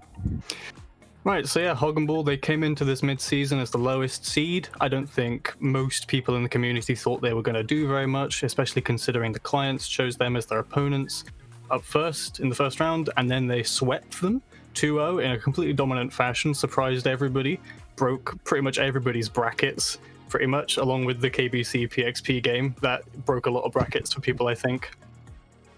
But generally, I think since Dust has come into this roster and they've really gelled, they've gotten a better grasp on what they want to achieve as a team, and I think that has really pushed this team up to greater heights than they were in the regular season so far. So I think, despite the seeding, this match could be very, very interesting, actually. Yeah, definitely feel like it. On the other hand, you have Sydney Surfers, kind of the opposite storyline here, where they come in as the number 2 seed. They've only dropped one map this entire season, right? Regular season and tournament, right? And I think with them, they're just a very solid team, all around. I don't think there's necessarily any one person where you would be like, oh, this person's carrying the entire team. But I think just all around, they're a very solid team. Have some great tank play. Jack, we saw him play 2 games yesterday as he was ringing for the team I'm working with, Malting, and so I'm really excited to see how they do. Our first map today will be Blizzard World. And so far, I believe only Sydney Surfers has played it so far. Looking at the map pool that we have, Sydney Surfers played it against NightDrive, in their quarterfinal match, and so we'll be able to see how they do here. Yeah, they played it against Daydream, the NightDrive B-League team, which is that match. Not really much we can take from that match, I don't think, other than the fact that Daydream overperformed, really, honestly. Not much to say about Sydney from that map. But yeah, I mean, it's not a map that we've seen too often. These teams, they like their Icon Volds, they like their King's Rows. Some of them like Numbani for some reason. We haven't really seen a lot of Blizzard World, so, there's not really been like a a meta for this map, I don't think. Whereas, you know, King's Row, you play the Reinhardt Zarya, you play the Rush, everybody likes that. Whereas on Numbani, you play the Bull Diva Dive, or even maybe the Winston. There's, you know, we have these little map-dependent metas going on right now, but then with the Blizzard world, we haven't really seen enough of it to know what each team is going to run. So it'll be interesting to see what they roll out with here. Definitely. We're starting out at this moment. We have a Sigma Hog composition on the side for Sydney Surfers as rotating around the right side, trying to find some position in a Hog and Ball Dynasty. You see they're actually running a ball this time, right? So have the Diva in ball right now with a tank DPS line of a Tracer and an Ashe, but Abu coming in here from Dustier, just trying to displace them, does not find anything at that moment. Both teams just spamming out each other, just trying to find a little bit of positioning here. Yeah, interestingly for me is the Sydney Surfers, they're running out with this Sig Hog comp. I haven't really seen them run it at all this entire season, and all of a sudden they've decided to bring it out against Hog and Bull after our PXP game where we ran it against them, which is kind of strange considering it didn't really work that well against Hog and Bull yesterday. And yeah, that's an interesting point to note, but it seems they got the first pick and they're just going to walk onto the point with this heavy CC and point presence comp here and just sort of win out over the Bull Diva Dive. Yep, and kills are going on both sides here as we see both Texas Money and Falsewords putting on a little bit of pressure, but Hog and Ball Dynasty looks like they're going to be able to slow this down. Fortunately, not enough, as the point will be capped there pretty fast, and 5 minutes to take the second point right now for Sydney Surfers. Yeah, that first push, it went a lot better than I would have expected, given how the Sig Hog worked for us yesterday. But with these, the double sniper, of course, Mara is now swapped off to the Tracer, but they were running a Hanzo and an Ashe, these long-range snipers to try and poke out before their tanks, these big beefy tanks, can push that that pressure onto the point and really, you know, take that space away from what Hog and Bull wants to do. So I think that is where they've really succeeded here. And a pulse spot will get found there by Garrido, being able to take off chance there. Bob coming in so far for Texas Money Jr. And right now just kind of zoning out, just getting a little position. We haven't seen any huge team fights yet. Both teams still waiting for that moment to engage, and we might have found that moment as the slam comes in here by Dust, dropping out the mines, but nobody dead yet on the side here for Sydney Surfers, and they're just slowly but surely just continuing to push this point, and some point we'll have to see Hog and Ball, you know, kind of set up some type of defense. The Diva Bomb comes in, finds nothing at this point, and now we are get our first true engage here. The ultimate coming out here, finds nothing at Swap Swords, ends up going down with that Roadhog ultimate. The trans came out by Lazy, helped out his team there. Trades going on here for both sides right now as Mara is looking in the backline trying to find something. Texas also, you know, just kind of set up here, firing shots. The Bob looking to zone him out a little bit, and trade still going on both sides, but Amir's Bob gets 2 right now, and that might be our final. You know, actually, no, never mind. Sydney Surfers think that they can take this. They put out their own Bob in response, and they have capped. Wow, so one kind of brief little fight, brief little skirmish there, but at the end of the day, the Sydney Surfers continue to surf on this wave as they make it to point B and all the way to point 3, possibly. Yeah. And that's really impressive to me because Chance, as we saw on point A, he was on the Ana. They were running an Ana Brig backline, which is not, and he's going back to actually. They're going to run the full rush comp here, in fact. Whereas before on point 1, it was a Brig Ana backline with the Sig Hog comp. It was not something we've seen before.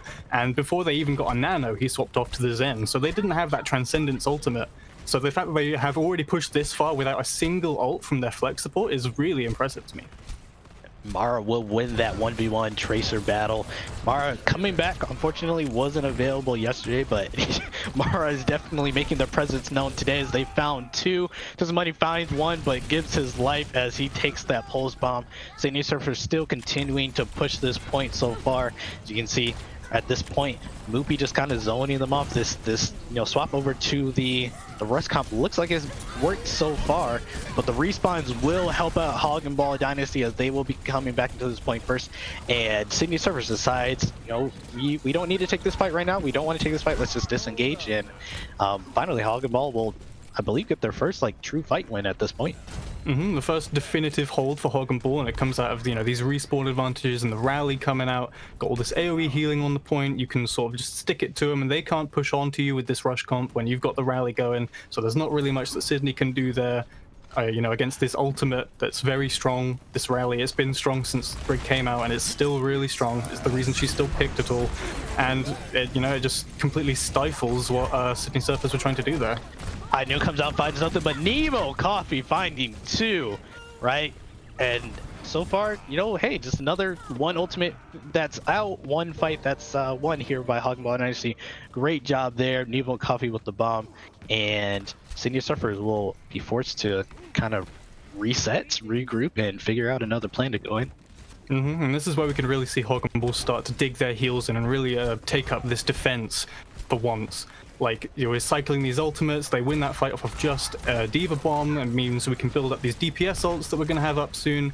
And, if we can keep cycling this ultimate economy, as with there another ult used, fight 1 basically. Without the Ana, the Sydney Surfers can't really do anything. Yeah, but another pick there by Rita with the bomb. But 3 kills at this point so far. Sydney Surfers deciding, even without chance, they still want to go in, they still want to push into here.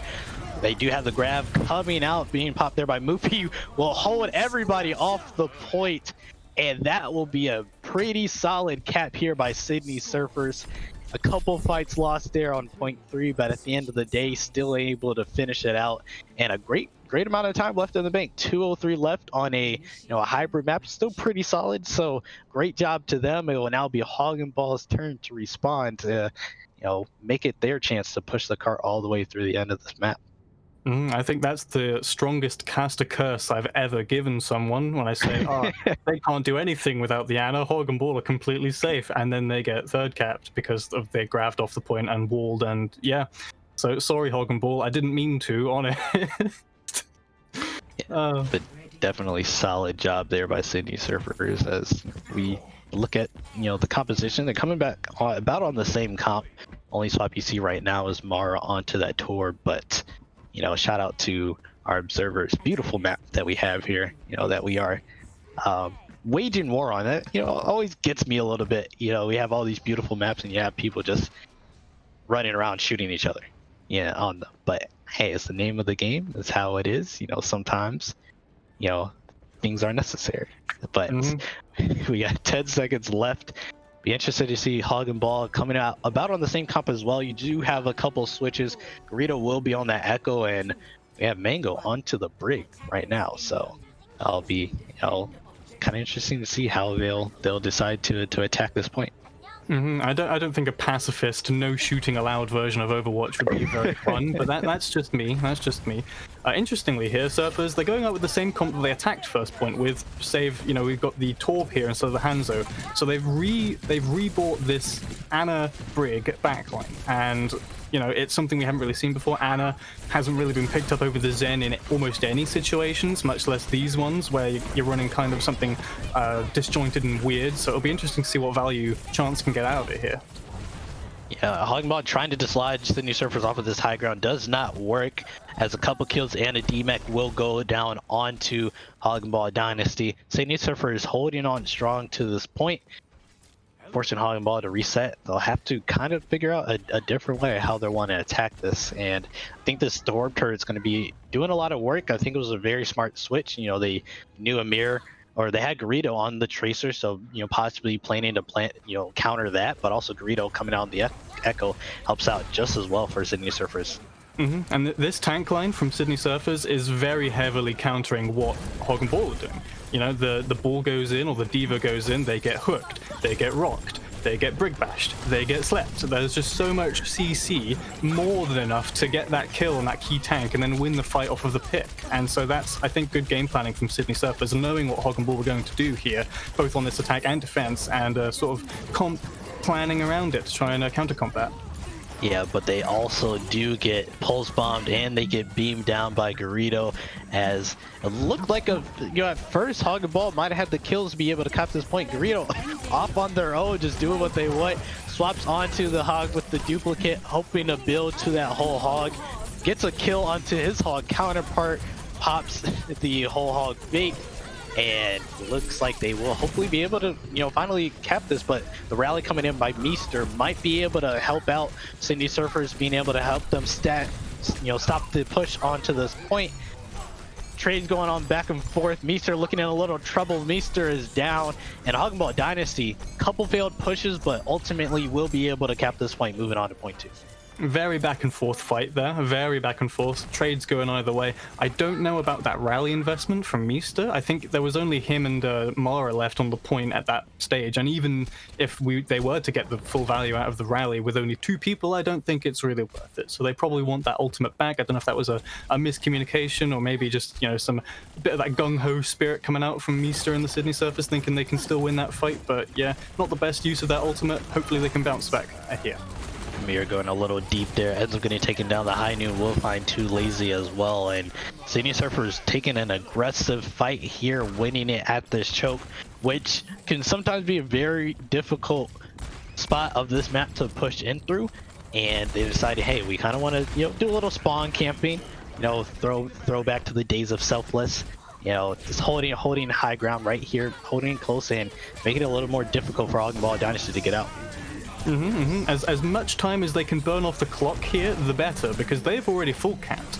They've already made their attack all the way through, so they just need to get their time bank of Hog and Balls down into overtime, and then it's an unlosable map for the Sydney Surfers. So I really like this forward hold here. Even if they lose this, which they are, you know, they're losing the characters, they're gonna lose this fight, and then there's gonna be some cut push. I think that's honestly fine. You give a bit of an ult advantage, I think, to Hog and Ball, and maybe that'll help them snowball a bit into, you know, the rest of second point and maybe a bit third as well. But in terms of just burning off that time, that close hold is very, very useful. You see teams do it on, you know, Havana as well. Havana, Rialto, these maps where it's all about just trying to get as much time off the enemy clock as possible, because you don't, you know, necessarily know if you're going to be able to win enough fights to really hold them on the defense, like, fully. So I think that's a good strategy there coming out from the Sydney Surfers. Yeah, Hoggenball Dynasty attacking this high ground, right? Too lazy to heal, finding one so far with that pick, and, you know, continuing this push, this high ground position, looking like it will help out Sydney Surfers. A couple of more kills going on the backline. Mara does find Garrido, though, and we'll see if that will be able to help out Sydney Surfers. The high noon comes out, does not find anything, but does zone. The bomb coming out here by Nemo Coffee does not find anything on it, but the rally will follow up in response by Meester. Texas finds Lazy. This might be it. Both supports are down now for Hoggenball Dynasty, and it looks like Sydney Surfers will be able to hold once again. And again, that seems like an odd fight for me. Like, Dusty invests the mines after they were already down a couple of players.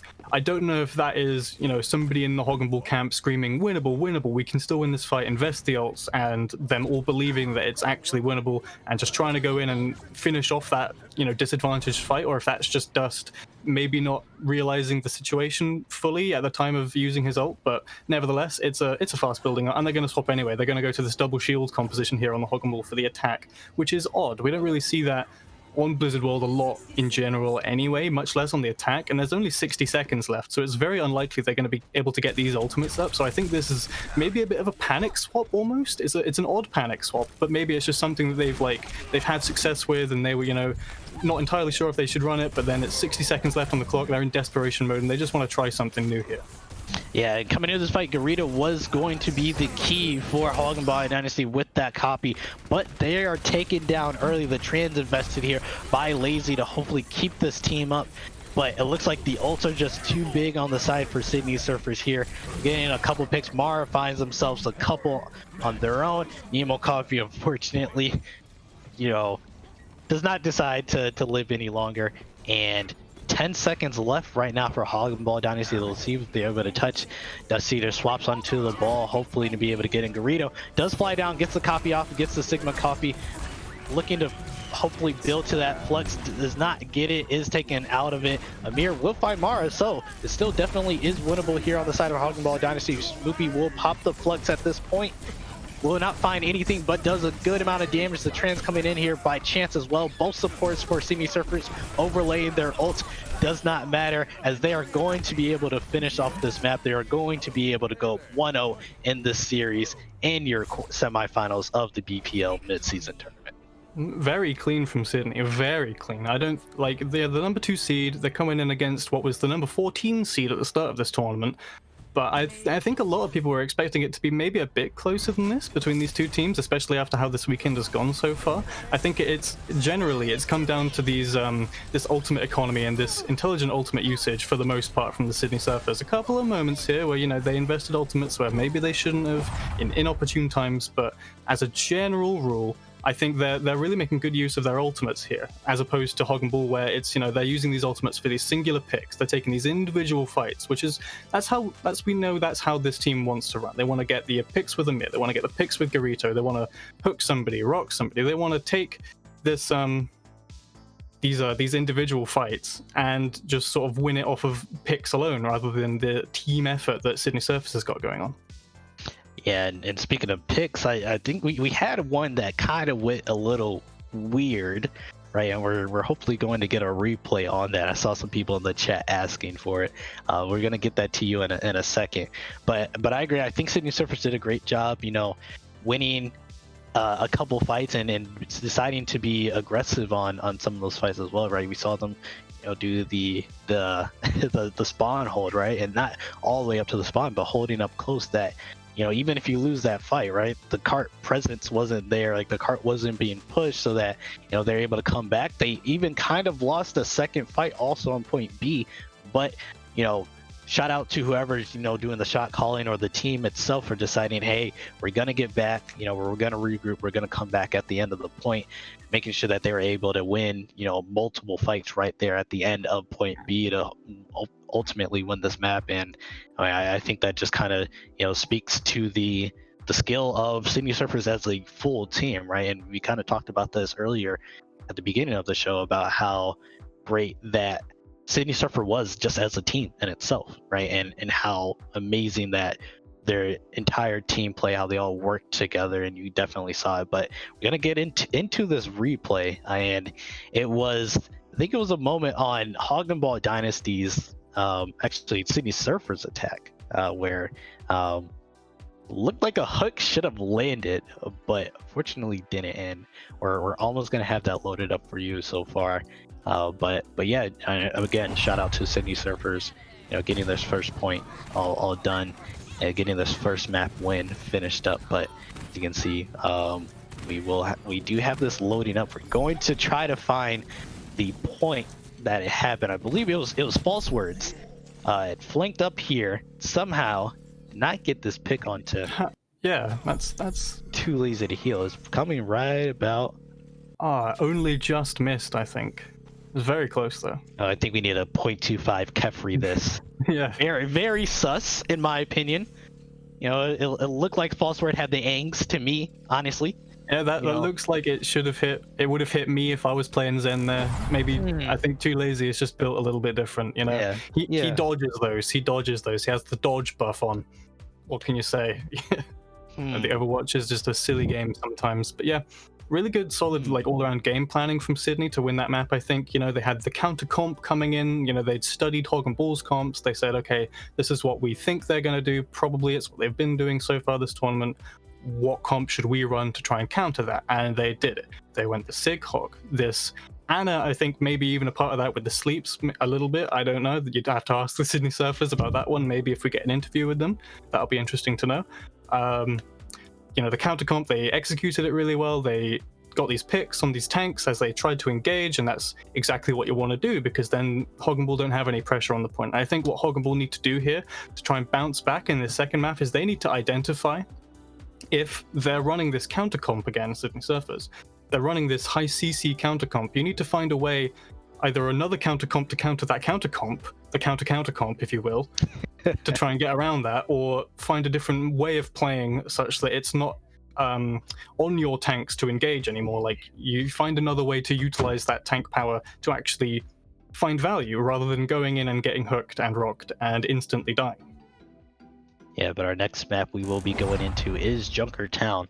You know what I realized? I know why, right? I know why Lazy was able to dodge that hook. You know why? Why is that?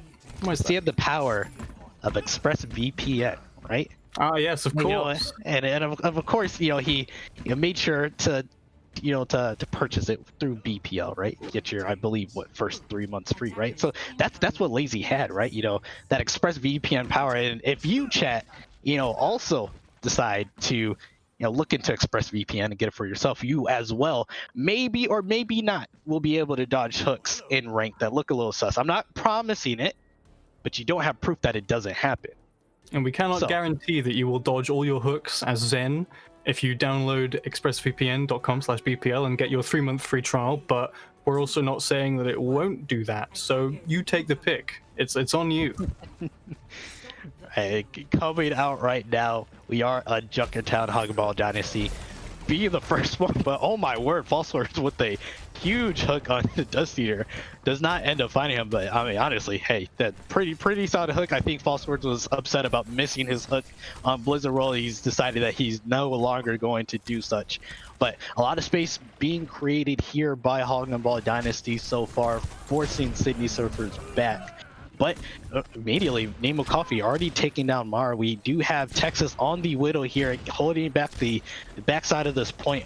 See if they will be able to find anything so far. Unfortunately, has not found anything. A couple kills are going on back and forth for each side, but continuous pressure being applied by Hoggenball Dynasty as they push this cart a pretty long way, and they might be able to just cap this point without really any defense by Sydney Surfers. They might be able to recontest though. And it's just like I said, at Sydney Surfers, they're still running this counter comp, they're running this Sig Hog. No Brig this time, there's a little bit less CC because it's Junkertown, it's a very wide open map. Brig doesn't really get that much value, but it's still the same idea, right?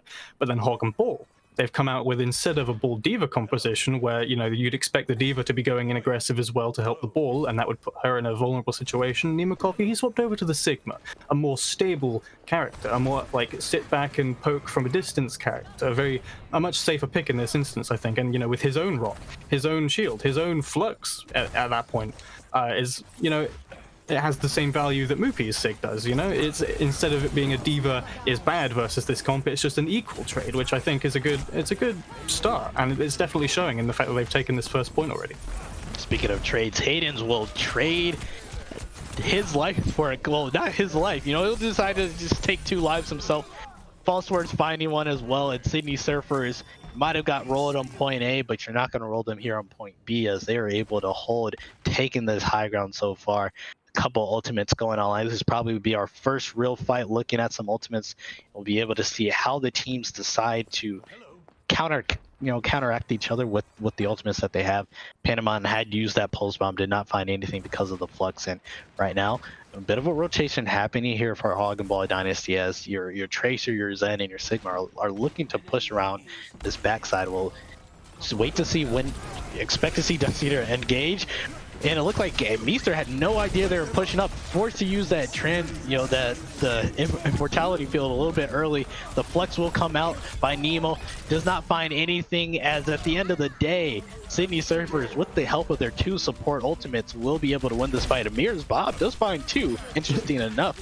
That to Amir's Bob at the end of the fight. It's silly. It's very silly, but also very important for Hog and Ball because they're going to have the faster respawns here. They can come in a lot faster than those 2 missing players from Sydney Surface now. So if they can capitalize, this is a really good opportunity for Hog and Ball. Yes, but we know Sydney Surfers is a very good team that does a good job at backing up, regrouping, and coming back in. So they're able to find one so far. Dust Eater getting up on this high ground, trying to find something, but Texas will just take him down, erasing him from the map at this point. And this high ground is just doing wonders on the side here for Sydney Surfers. And classic Sydney stuff, the fight starts, Texas has just killed people, and then the fight is over. We've seen that happen several times now over the course of the season so far. That's just kind of what he does, being that he's like a 4.4k DPS player. They do that. Sometimes they kill people. It's what they do. But crucially, obviously, Sydney Surfers don't have to invest any ultimates into that defense whatsoever. Hayden, he's missing his Transcendence from dodging the Flux the previous fight, and then Meester's almost got his window here. It's not really a window anymore, it's more of like a garage door.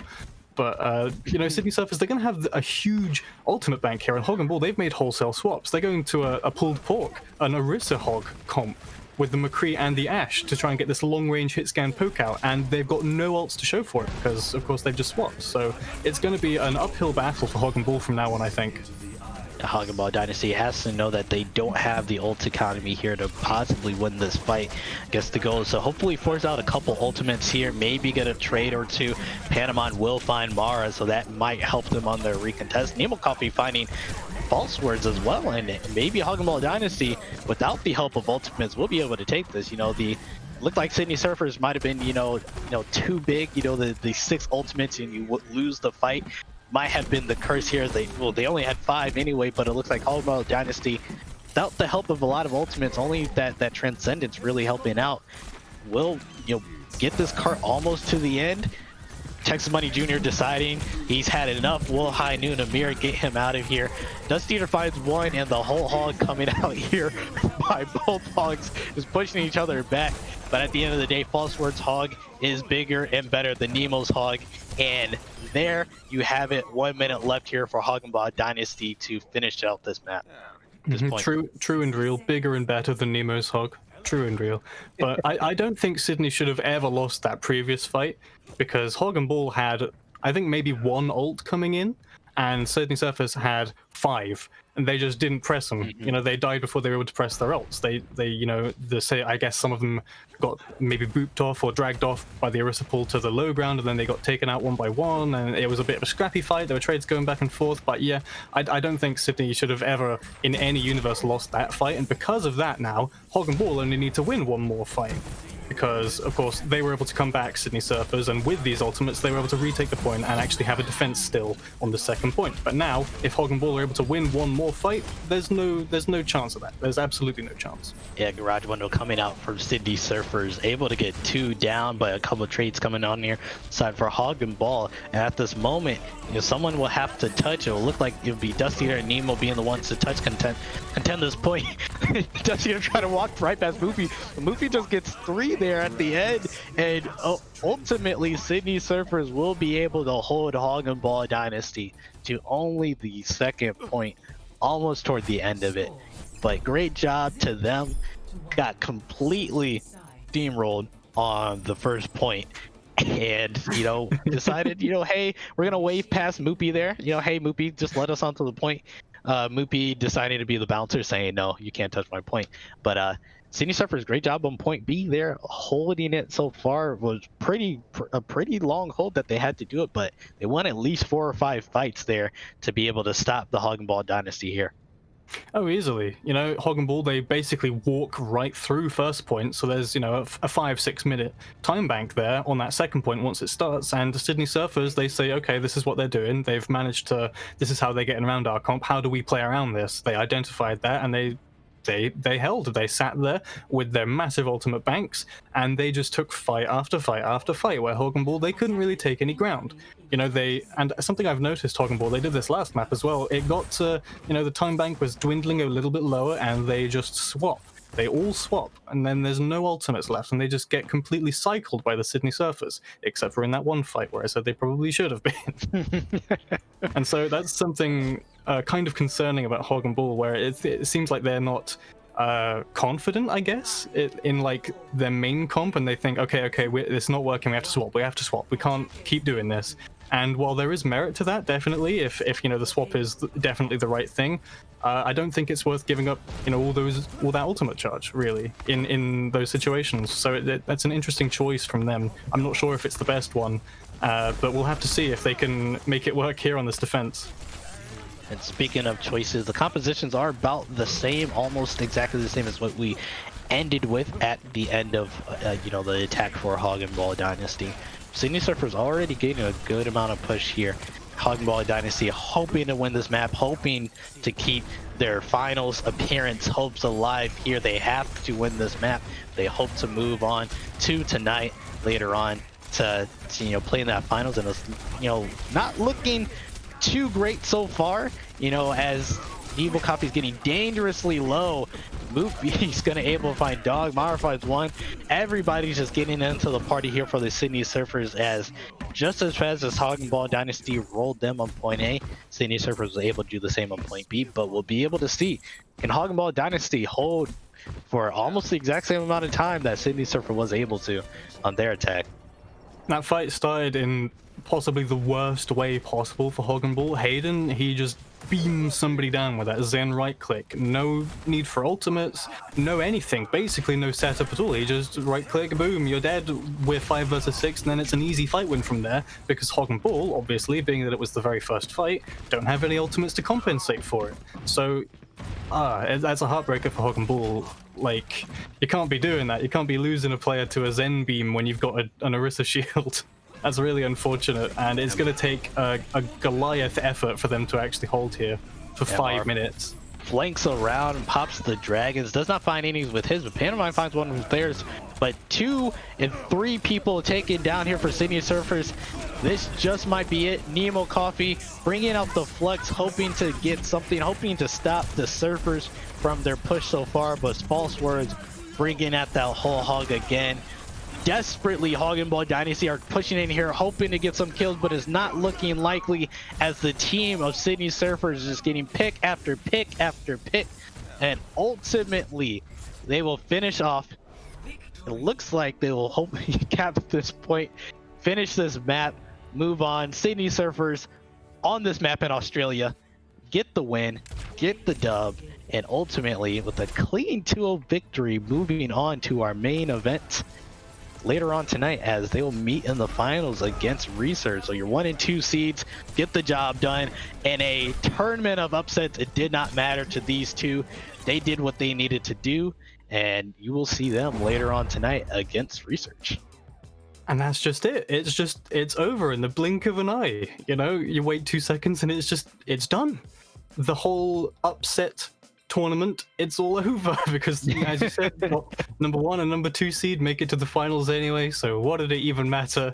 But that is the Hoggenball run through the being the lowest seed in the tournament, making it to the semifinals. We have to give credit to Hoggenball where it's due. They hard overperformed in this tournament, and I think we have to give credit to the team for that. We have to give credit to Tundra for he's the coach of Hoggenball. He obviously has done a very good job with this team, getting them all on the same page, and it's so sad that it ends on a whimper at the hands of Sydney Surfers with such a dominant 2-0. Yeah, but I think they should still definitely be proud for how good they did so far, right? Being the very, not just one of the lower seeds, the very last seed from the A-League to make it into this tournament, right? And to go all the way into the semifinals, and pulling off a couple upsets on the way. I mean, it's something to definitely look. I mean, I believe Hoggenball Dynasty is looking very, very good going toward, our latter half of the regular season. And I think, they'll definitely be a team to look out for so far. And so coming in for our interview from the Sydney Surfer, we have Hayden and False Words. We're going to, kind of have a chat with them. Guys, congratulations on the victory today. And looked pretty clean out there so far. What are you guys' thoughts on how you guys were able to do today against Hoggenball Dynasty? I would just like to say we've got the Hog against Hoggenball. I feel like it was just kind of, it was neat. It was meant to be, Definitely, and it performed very well. The Hog. Yeah, I kind of got a little bit creative, I'm not gonna lie. Yeah, I mean, if you aren't beating Hoggenball Dynasty with a Hog, are you really even winning? Trolling. That's a good point. One question I had, I guess for you, Hayden, given that you're the captain of the team, on Blizzard World, both on the attack and defensive first point, we saw you running an Anna Brick backline over the Zen. Was there a particular reason for this comp choice? I think it was just, I'm not smart, so I'll pass this off to Saul. Yeah, there's shortest lines, and what we were planning on doing, we were running Hog Sig, right? And we just kind of wanted to we could CC their ball whenever he went in. If he tried to ever engage on us, we could just sleep him and then anti him, and then he just kind of falls over. And also just the nano just engages for your Hog, kind of OP. Yeah, fair enough.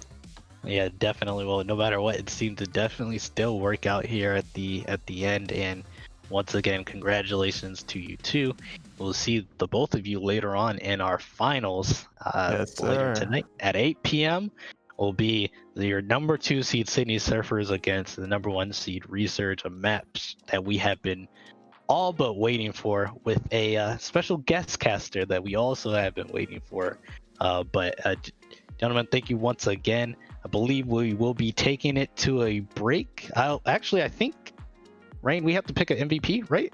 Oh yeah, we should pick a match MVP. So this is a little bit of a controversial one.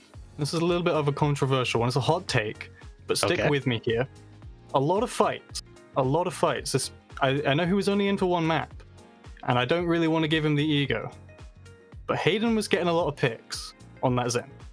Either Hayden or False Words. They were both doing that. Both lots and lots of picks. I was thinking False Words, and last time we picked MVP, we went with your decision, so I'm overriding it this time. Absolutely, I can agree with that. False Words absolutely popped up as well. We will go with False Words as your match MVP. We'll be able to see if they're able to take that exciting MVP that we have awarded them into the finals with them, as we'll be looking to send this to a break, and pretty soon we should be back with your finals of the Midseason Tournament. I'll see you there.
I'm a cut.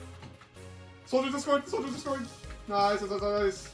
Zarya. Why is it taking so long? Go Zarya. Go Zarya. Teabag Nemo. Get him. Easy. Good job, guys. Easy.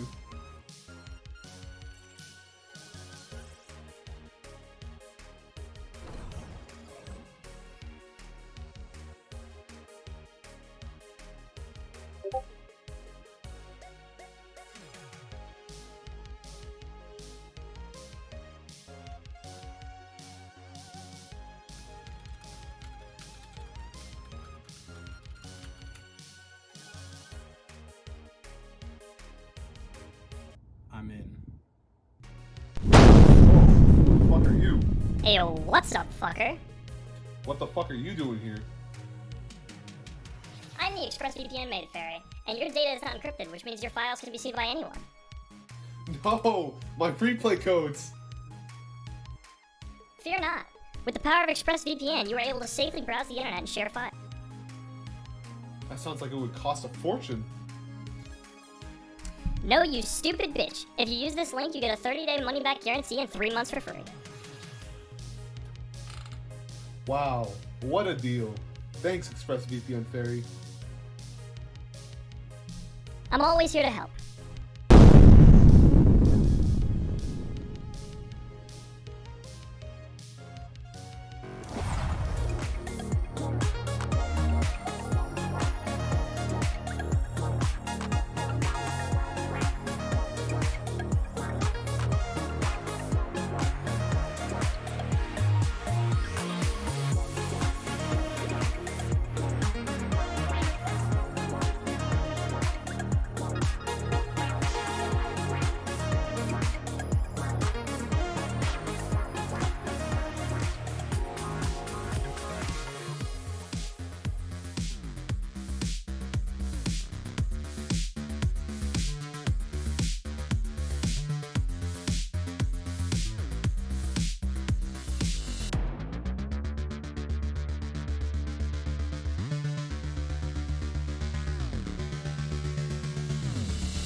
Welcome back, everyone. We're here with the Bad Pachimaru League. The mid-season tournament is coming to a head here in the grand finals versus Resurge and Sydney Surfers. I am joined on the desk with Dryad on my right. We actually have, technically, I guess she's on my left. I'm on the right. We have one big room that we're in. If you couldn't tell, we're social distancing in the room. And also Invictus, who is looking like Tom Cruise in the Mission Impossible movie. So, hello, Invictus. You look like you're about to walk away from an exploding building.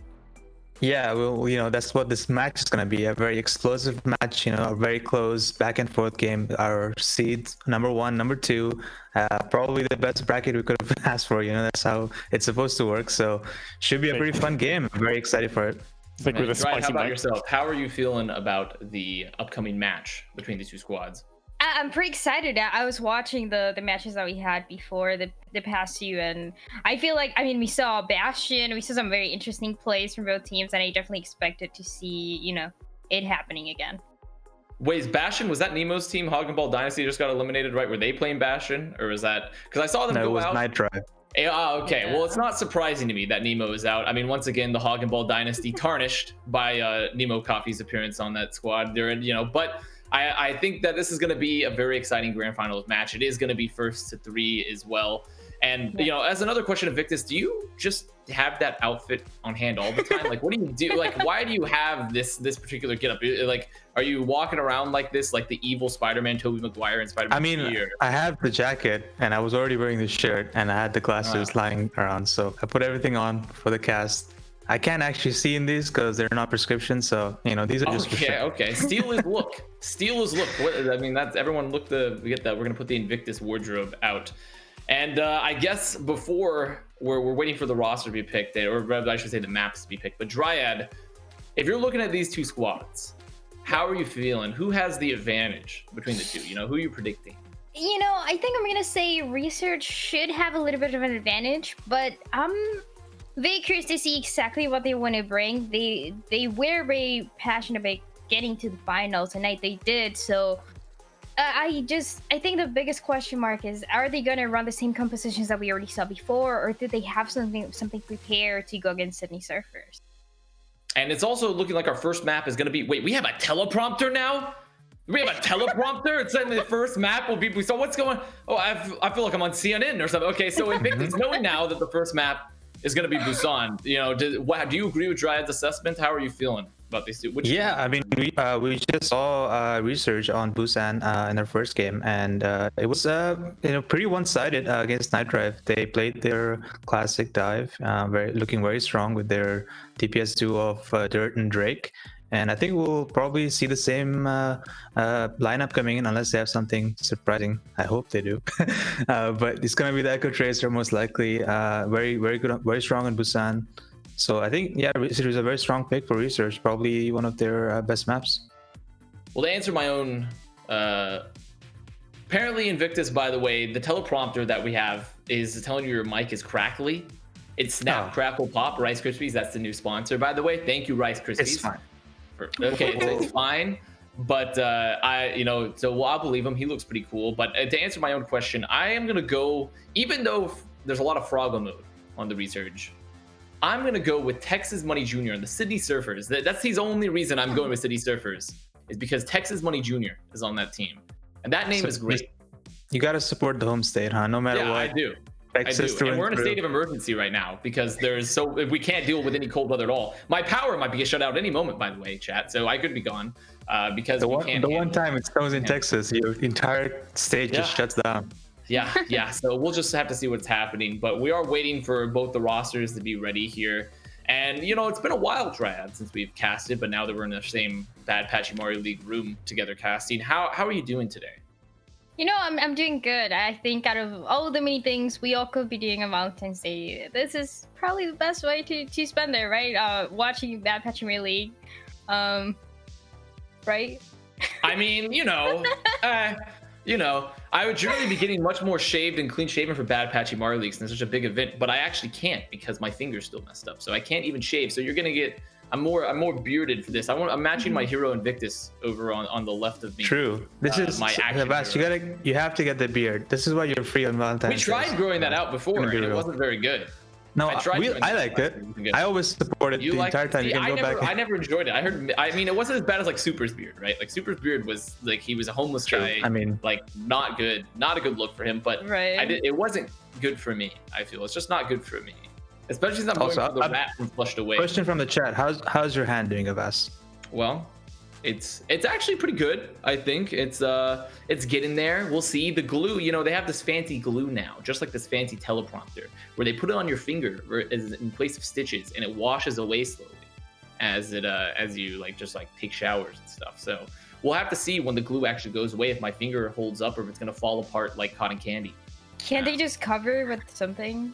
Well, they didn't. It doesn't. Yeah, you don't need to because it actually seals it at the same time. Medical science is amazing. Wow. Now, sure, I live in America, so this is going to cost like $1,200 or something to do this. I don't know. It's going to be a big expense, but it's going to be fine because I still have a finger to, point at things, to gesture, to do stuff like that. So it's nice. It's doing good, I'd say. No infections overall. Are our teams looking any more ready here? Are they getting to Busan? Nope, they're just typing in chat. Nope. They're just yelling at each other. They're still doing their. They're just this is the classic BPL. It's just there has to be some stillness before the teams, get serious and actually pick maps, rosters, and stuff. So that's true. Well, what's our meta looking like as well? I'll start with you, Dread. How are you feeling meta-wise? I've been seeing some double shield. I've been seeing some dive. If we were looking at these two teams come up, I just poked the shit out of my mic. So, what do you feel like these teams are going to be playing in the upcoming map triad?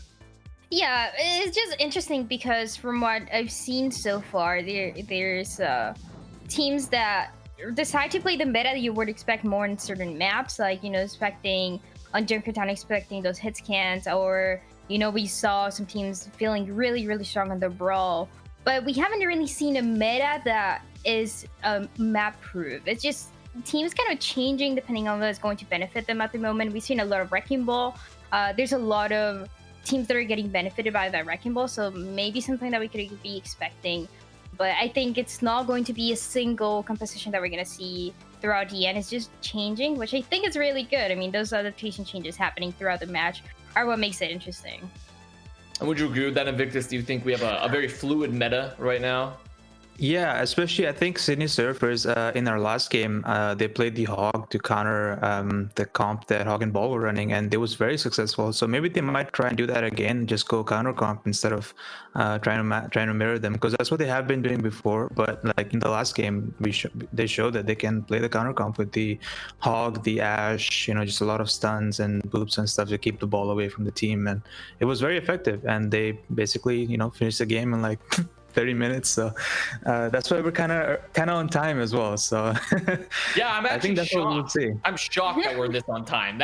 It's crazy. So apparently, according to our fancy teleprompter, someone on Sydney Surfers is pee poo pooing. So I don't know if that means they're raging or if they're physically peeing and pooing. Probably both. probably maybe both even. Could be both at the same time. Someone just typed Texas is dumb. Mero just typed Texas is dumb. So actually, I won't be rooting for Sydney Surfers anymore. But it looks like, I know, isn't that mean? That's really mean. But the teams are ready.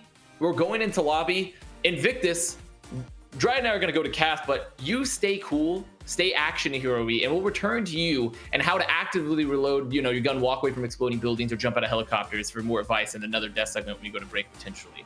So we'll be right back with you, Invictus, but we're going to go into lobby. Thank you, and good luck. Yep. Are we in lobby? We are. Wow, that was so seamless. It was so seamless. It's I forgot that Solomon has like IBM Watson controlling everything now. So we're actually able to get into lobby very effectively. But we're here, grand finals of Bad Pachimari League on Busan, the first map. And Dryad, how about you sort of walk me through these comps? You know, what these teams are looking to achieve here on this first fight. Yeah, I mean, downtown, we're going to expect a little bit of dive coming through. And I think for this, already Resurge might be taking the advantage. We've seen a lot of that wrecking ball, get a few kills, going to the backline, being disruptive. Exactly what you expect from this hero, but very, very similar from what we see so far. The Echo as well, very curious to see how Texas Money Jr. is going to turn out with this. Oh, I'm very excited to see how Texas Money Jr. performs. As you see already, a fast rollout for Resurge, Donk on the point. Both teams just going to be poking here for a bit, looking for the value from the Discord orb. Just waiting to set up that engage, likely onto the Xin. You see the D.Va poking the Mercy a lot. Actually, Meister getting picked off early from that Discord. Great focus fire from the Higo. Is Donk going to follow up? Loopy down, Texas Money Jr. down, and even a chance going to find one that should be the first fight. Yeah, a few more kills coming through for Resurge, and they're just going to take control of the point. Sydney Surfers, you know, at least they got taken down pretty quickly, so really quick respawn there they're going to have as well. Resurge, exactly what I was expecting from the wrecking ball in the backline, getting those kills at the end, takes down the Zenyatta, and there's nothing else that Sydney Surfers could have done there. City Surfers now looking to recontest this point. 10% already for Resurge. They're building up towards some of those ultimates, especially the Trance, that Echo duplication. A lot of poke here into main. The Echo's dueling. Is Donk going to find Meister again? They're also going to take out Texas Money Jr., but that's two great picks. There's more picks coming out from Resurge, and the dive is just so powerful for Resurge there in the main. It just feels like there hasn't even been a fight so far. It's just Dawn getting the first kill, and the minute that the Mercy gets taken down for Sydney Surfers, that's the minute that there's nothing else they can do. They're changing a little bit of that composition as well. No more Mercy. It's going to be Merce now on the break. A little bit of those changes, trying to peel for this Zenyatta as well, trying to keep it alive. Or Resurge, Ultimate Economy looking pretty good. They can initiate here with the Valkyrie if they want to. Also, if they want to initiate with the duplicate, they have the positioning. They're going to have the 50% is going great for them. You see the ball already in for Moopy. Illuminous down off that dive. The Trance is going to be forced here as Blackbear is going to commit that Echo ult. Going to get forced out of it pretty early. But this is still anyone's fight right now. Blackbear going to have to come back soon. They get the res onto Illuminous. This is big. They can come back and play around it. They don't have to overcommit. The bomb going out for a Higo. They're trying to boot him out. They're going to find one. They are. Meister down. Illuminous going to find Mara on the back. And this is looking really good here for Resurge. Sydney Surfers are just going to get taken down. They do have a few ultimates for next fight, but this is just not looking good. They're getting taken down way too early. That kill, the Illuminous gets taken down. It seems like there's no res available as well. It was just used before. But already that 80% for Resurge, they still have the Ultimate Economy there. They can create this space with the Minefield and Sydney Surfers. I don't know if they can do anything now.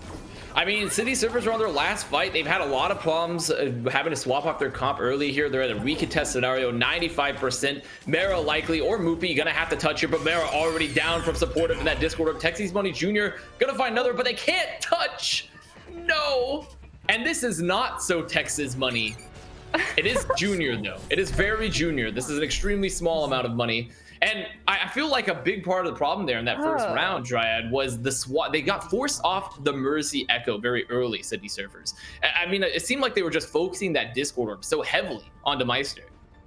Yeah, and they could never build our Ultimate Economy as well. And it just, Sydney Surfers, they had those ultimates at the end, but it was just way too late for them. And they never got...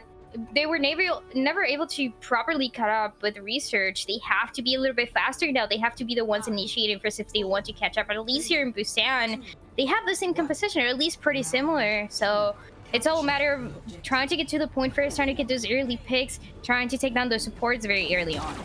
Well, definitely the map predictions from the chat favoring Resurge here, which is looking likely. Donk already in the backline, getting stunned, getting discorded, but gonna head on out. As Sydney Surfers, though, trying to take control of this left side, trying to take control of the drum. this is called. As already though, Illuminous and Donk both being found. Great follow from Mira and Moopy, and now everyone just falling apart like dominoes one by one. As Sydney Surfer is looking like they're gonna take the first fight. Yeah, Texas Money Jr. gets 2 kills, and with that, it's going to be a reset for the side of Research. Sydney Surfer is looking a little bit better now, having that first initiation, exactly what they wanted to do in the last map, but didn't quite work out for them. They just have to create space. They can't give any sort of space to the dive of Research. If not, that's the momentum that they're going to have to take it again, especially when they have that Mercy when Sydney Surface doesn't have it. Yeah, Sydney Surfer is definitely playing a little bit more static of a comp here with the Brigida, hoping to hard pocket chance a little bit more. Research, they're really going to need to get a lot of value from Blackberry here on the Echoes that they have at store to get the damage boost, to allow that healing up in the air. Texas Money Jr. though, getting pressured, going down. Support are going to get taken out by Mara early right before that. So it's a 5v5 anyone's game right now. Mark gets another pick though. Sydney Surfers, they also have that pulse bomb. They can get another kill to guarantee that they can keep taking control of the situation. But it's going to be the duplicate turning into a Zenyatta. I can respect that. You get the extra Discord, you get the extra damage, you get another trance. The trance is going to be used from Chance there just to finish up that fight. I mean, it was under a lot of pressure. They guaranteed the fight win 50%, 52%, and going up here for Sydney Surfers and Research. They've made a swap. No more Mercy, back onto the Brigida, putting Black Bear onto the crease. They're looking to mirror. They're just looking to mirror this comp, but Sydney Surfers, they have the ult advantage in every way. Yeah, they also have the positional advantage here, and they can initiate with their rally as well, where Research just swapped into the break, so that's going to affect them. The High Noon trying to delay the push a little bit longer. Transcendence also forced from inside of Research, and the fight starts with the rally. Oh, another great pulse from the Slam Store going down early. They're going to take down Moopy, but with the rally up from Meister, I mean, the Blacksmith, she's armoring the whole village. Everyone, they're getting their chainmail, but wait, the bomb in, not going to find anyone. Supportive and Ahigo both finding one. And Texas Money Jr., can he be Texas Money Senior here? The answer is no, he cannot. It was a good attempt. I mean, at least they still have the point. It's going to be 95%, still going for Sydney Surface. And they might just take this point of humor kills. Research trying to touch the point. Eva using the Silver Shock, trying to stay on the mech. Actually does get the kills. A little bit more control from Research. Seems like they're going to take this point. And actually, what a good fight here from Research there. Despite losing players early, they go aggressive. They find great picks. They're getting this point control right now. Illuminous on the point with 53% and coming up to another trance. And Research getting the flip there. Not a lot of ults in the bank, but they still are going to have pretty good ults, all things considered, for where they're at. They need to win every fight here from on out. They cannot lose another one. It's going to be tough because City Surfers, all they needed to say is one fight. Just need to win one fight. Though teams can get sort of trapped in that mindset at times. Yeah, if Mara's able to land a pulse bomb into one of the supports from Research, especially when they don't have the ultimate yet, then that would put Sydney Surface in an ideal position here to try to push in, try to get that 100%, and they're so close to doing so.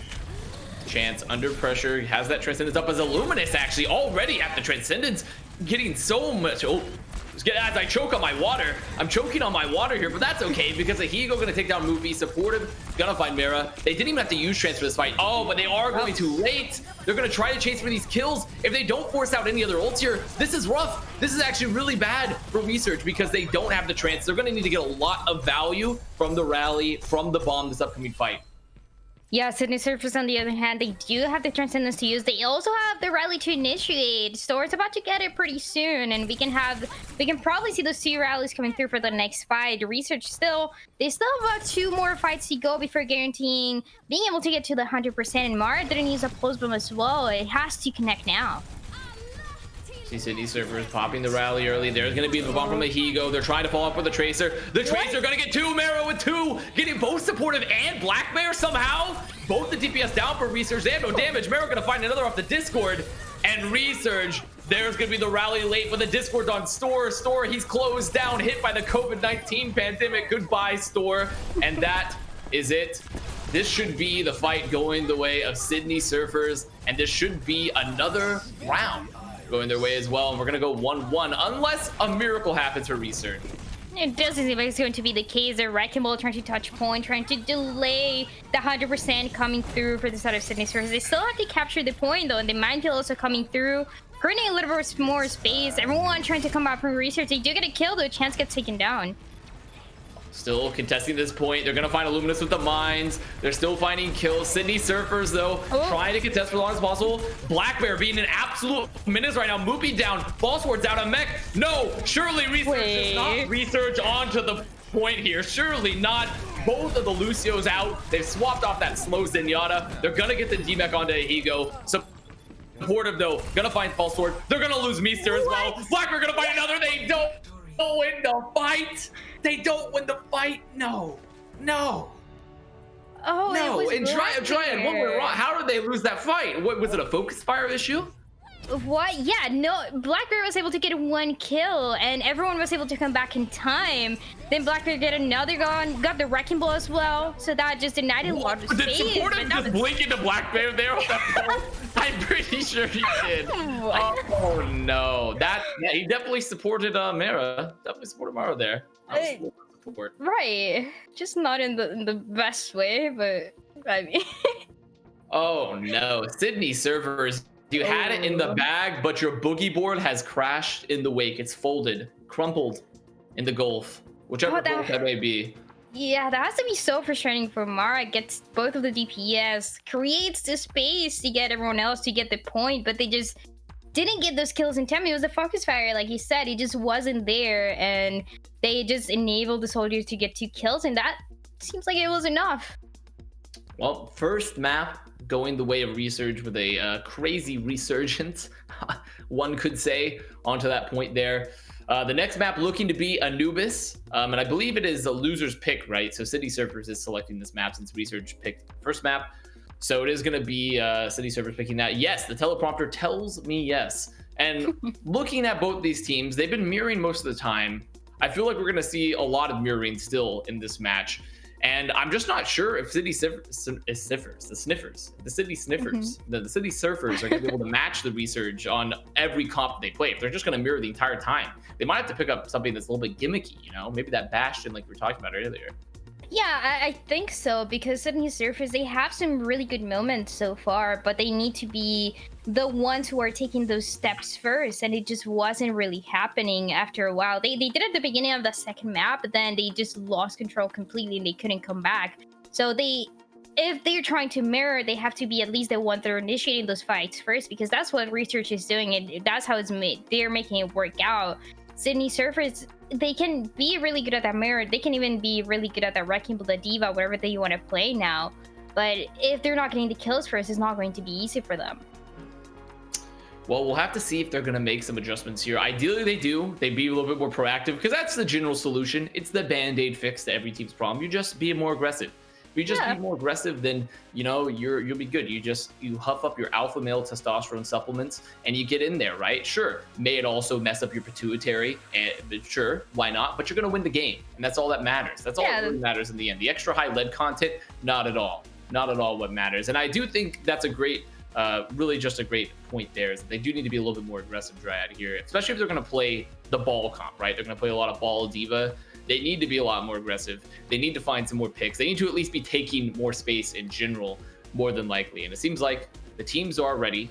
So we're probably going to into the map very, very soon. It is going to be Temple of Anubis as our upcoming map. And it is first to 3, remember chat. First to 3. So not BO5, but rather first to 3. They have to get 3 maps total. They can't have draws.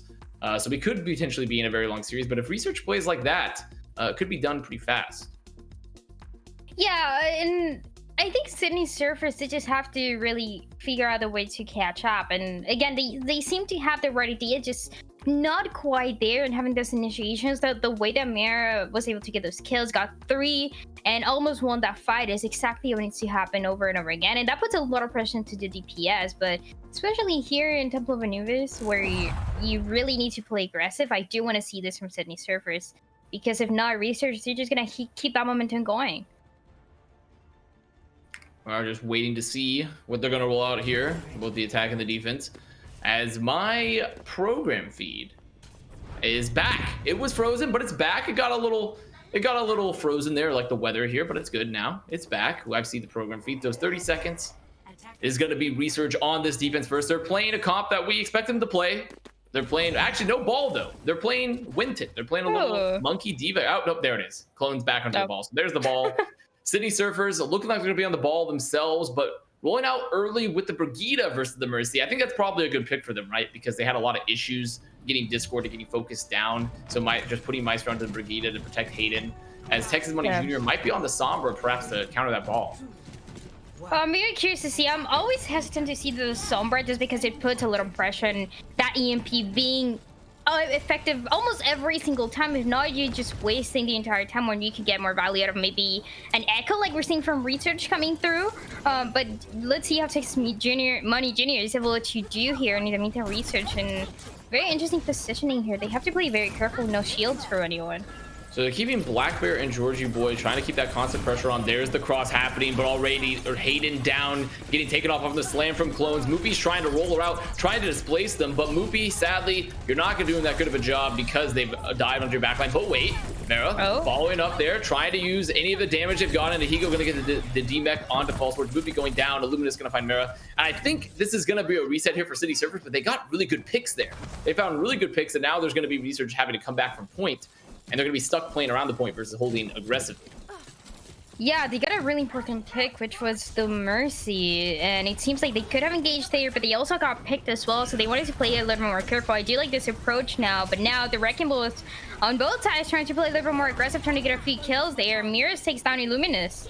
Oh no, Clones didn't get False Words. He got back into mech, he farmed it, and now they're stuck here on the point. They've lost Black Bear. Unlikely they can get a res on this. They're stuck in the room of death. Mero finding another. They're having to come out in all of City Surfers, and what a good position here for them. They're just cleaning up off from the Discord, and that was really, really well done from Mero and Moopy there at the end of that first fight, where they just got some key picks, even though they lost people on the cross. Now they're moving into second.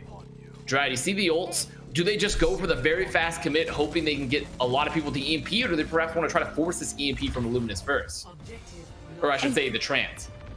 Yeah, I mean, you have the EMP of your Sydney Surfers, so ideally they want to push forward, then try to use a few more kills with the minefield as well, creating the space into point by Research. I want to figure out what they want to do here. Blackbeard to duplicate, trying to turn at least into maybe the Wrecking Ball. Also having that minefield might be the best option here, but it's not looking easy, Sydney Surfers. Oh. Here's the EMP, catches 3. Illuminous, though, not getting caught, though, was pressured, keeping everyone alive. There's gonna be the pulse from Mero, finding Illuminous and Black Bear, and that could be enough. The mines are on point, gonna delay them here a little bit. They will get the resident of Black Bear as well. That means the Echo ult is up. They get the duplicate, but they've hacked Black Bear. Black Bear, please keep him alive. They're trying desperately. So much pressure. He gets it off in the end, and now they're able to play on point. They're actually choosing the Sombra, getting the EMP. Gonna find 3. What a clutch res from Georgie Boy, and the peel keeping Black Bear alive, and that is gonna be a no-tick fight. A no-tick fight there from the City Surfers. What a duplicate as well. Blackbeard turning to the Sombra gets the EMP almost immediately, and with that they take control of the situation. Sydney Surfers. That's why I was saying I don't like seeing Sombra. It's just such a risky pick. You never know if it's actually going to work out, because it's not only getting those hacks, but also making sure that your team is able to capitalize out of them, and that's not always the case, especially when you don't have that communication. So Sydney Surfers, they have to try again. They have to build the ultimate economy. If not, Research is going to keep holding this point. They have the Valkyrie to initiate. They can also have this destruct. I mean, it seems like they're going to hold at least for the next minute. And Texas Money Jr. has made the swap over to the McCree, so trying to play a little bit more static. They're going to find Black Bear early again. Great pick from Texas Money Jr. Moopy trying to run away, getting caught lower, but they've also found Georgie Boy Higo popping the bomb, trying to split them a little bit, but not going to find anyone. But the split, it's pretty good. But Hayden and Meister, they're playing together, but they couldn't keep Hayden alive. They've lost a lot of players here for Sydney Surfers. They have good point control, but the issue is they need to have great focus fire to clean this up, as already Research streaming out 1 by 1. They will be getting at least 1 tick, and it's Texas Money Jr. They already got 4 kills, make it 5. Like now getting taken down. About to get that second tick, but it seems like it's not as easy. Texas Money Jr. going crazy on the McCree. It just might be enough with that. Clones has the mines available. Mine's going to be popped on point. Can the mine catch anyone? It can't, but it is going to split them. The trance going to be invested from Illuminous, trying to keep everyone alive here on the point. But City Surfers, they've had time for the respawns to make it back. Hayden going to have to trance in, clear the mines on point. That's a great use of the transcendence, keep them up alive, and clearing the mines. There's the focus fire of City Surfers, and 2 minutes 36 seconds on the clock. And they survived. They defeated Anubis last, the spawn points. Classic 2CP, aka Assault, is the more, that would be the more corporate, would be the Assault game mode here, but we call it 2CP in the Bad Patchy Mario League. Yeah, Yeah. And Sydney Surfers, they had a good offense. I think they had a pretty good offense, all things considered. Like, sure, they stayed on that Sombra like we talked about, and they didn't get a lot of value, but they made a good swap onto the McCree. Do you feel like they've just been getting a lot more value from the McCree in general, or should they try to still be more flexible? Oh, for sure. I think the McCree is a really strong pick for this team, and I definitely want to see it again. Sombra, like I say, I'm just not the biggest fan of seeing it. You just never know, and I haven't really seen a team that's, at least in the current meta and the current state of Overwatch, being able to successfully put up a Sombra and it being effective until the end. So Sydney Surfer making the change. Again, I did like seeing it. They want to go Sombra again.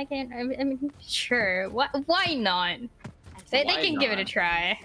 Why not? I mean, I'm definitely anticipating that clones will be on the ball here again, but I mean, looking at the spawn door heroes, this isn't going to be it, but I highly doubt they're going to play. I mean, I could see Lucio Baptiste with the Mei Kui, but Reinhardt for this, I would expect maybe an Orisa more than likely. I would expect an Orisa, but I mean, Rein still makes sense if they want to rush the point here, try to rush the point and have clones with that extra Reinhardt damage since that buff has gone out to just try to clear the point.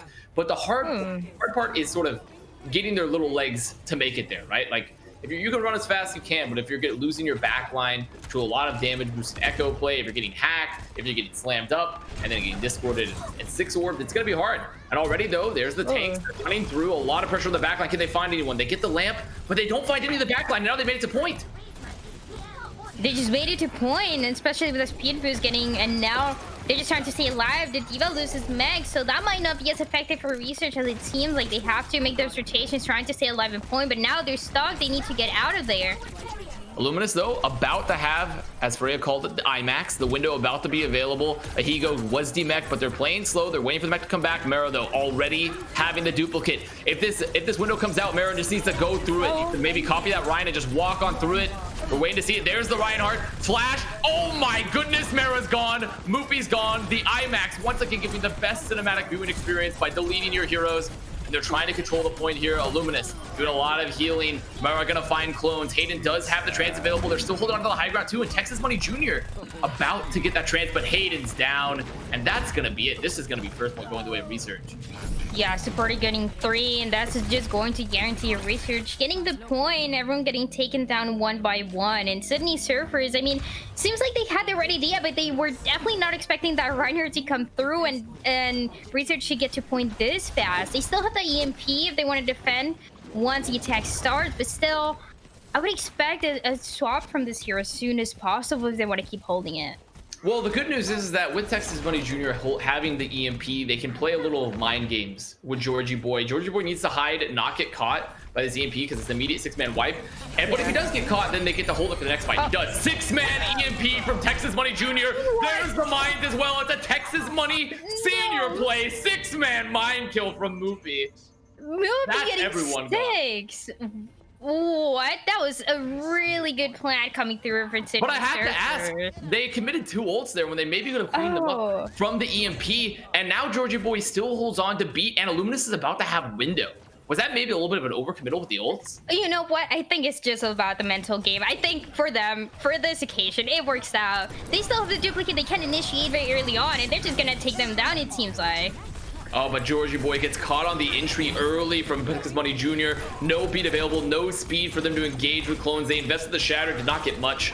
Research still holding on to a lot of ults here, but they need to use them. They don't want to get stuck in this trap of, we have ults, we need to stay on this hero to make it work. This is a comp that's really punishing to Research unless they get on top of them. So they need to invest this beat early, very likely, if they want to get to the point, because they just can't lose anyone too early on the approach. They could theoretically try to also pop a window if they take one side of the point, maybe go from the far left, but they're just getting poked so heavily. Yeah, like you said, they just need to stay alive before getting to point, and that doesn't even seem those easy. D.Va throwing everyone good start. The Echo gets taken down. Now everyone just trying to be a little bit more destructive. Research, they might have the initiation going on now. There's the bomb from Ahigo finding 2. The bomb going out for False Words, not finding anyone. The Death Blossom gonna force Mare out of the ult, and what a good engage there from Resurge. They have all 6 members on the point. Moopy getting ready to touch close to the mines. Texas Money Jr., he wants to commit for the tire. Here comes the tire. Do they have any sort of immortality for this? Do they have immortality? They don't. Supportive down. That's a lot of damage off the field. No stun either. They have the Mei out too. This is winnable for City Surfers, but they have to play it perfectly. They're gonna find clones. He gets frozen out of Shatter too, but I think this could still go the way of Resurge. Yeah, they're getting a few more kills, and now Sydney Surfer, they're just trying to touch the point. It seems like they're Reinhardt coming back, the Wrecking Ball as well, getting pushed back for at least a few seconds, but at least they have the momentum going. They're just getting taken down now. Minefield as well, creating the space and point. There's going to be the mines invested. Texamoni Jr. out, gets a punch onto Illuminous, so no immortality field either. Black Bear gonna find Hayden. They're still rolling out, but there's no ults. The spawns are staggered. Can they get the time any further? It's just Meister alone. Falseword's trying to make it back, but it's gonna be unlikely. So 2 minutes, 3 seconds for this upcoming bank versus the 2 minutes for the City Surfers. So honestly, they equalized the time banks pretty well there. Like, it was a really good stall. I feel like part of the problem there for Resurge's comp, right? You're not playing the Zen, you're on the BAP. So unless you're just hard speeding on them and getting those frags early, it's really hard to focus fire City Surfers. Yeah, City Surfers was caught in a very unfortunate situation. They were just trying to come back, but it was just way too late for them. And now, I mean, they have a pretty even time bank now for the next rounds, but it's just a matter of, like we were saying, those engagements. I do want to see, I mean, like you said, it might have always started when they decided to use those two ultimates. They used that EMP and then they used that minefield, and after that it was just Resurge. After they figure out the best way to engage, they just couldn't be stopped. So, you know, at least it's pretty even. I'm still not very sure if we might be seeing some surprises coming through. I don't know if Resurge is going to, even when they go on the attacking side, if they're going to commit to the Reinhardt again. It's something that Sydney Surfers might be expecting now. Potentially, but they are going to be on defense first. It looks like they're not going to be playing the Echo Mercy. They'd rather play with the McCree, with the Brigida, playing a little bit of a more static backline and a very mobile front line. Sydney Surfers, though, they're going to be putting Texamoni Jr. back on the Sombra. So Sombra again. Okay. Echo Mercy for Sydney Surfers here as well. So very, very mobile comp, looking to find some isolation from the hacks as they make their way through choke, trying to find anyone they can isolate. And Resurge just gonna set up for the dive. Yeah, and there you go. They're going to try to dive in the meantime, but it's not going to be as easy to get any picks so far. But there you go, as I say that, Sydney Surfers gets the first pick. Clones get taken down. 2 more for Resurge though. And both of the backline down for Sydney Surfers already though. And that's something that just can't happen. Because unless you're getting a lot of kills early, you're not gonna be able to trade your backline nearly as effectively, right? Because they have a Brigida, you have a Mercy. So you need to be playing that mobility. You need to be finding more kills, or at least dancing around that damage for Resurge. City Surfer is going to be resetting. They do have high ground control here. They do have this first platform, as Resurge just playing here on the Mega Pack and just going to try to play near the point. Yeah, appealing for the Señatas from Rotas is going to be essential for them to be able to win the fight, as this core orb is so important. But as I say that, Hayden gets taken down. Supportive with the punch is going to be enough. A few more kills. It seems like coming through for this out of Resurge. They don't have that much time left, less than a minute remaining.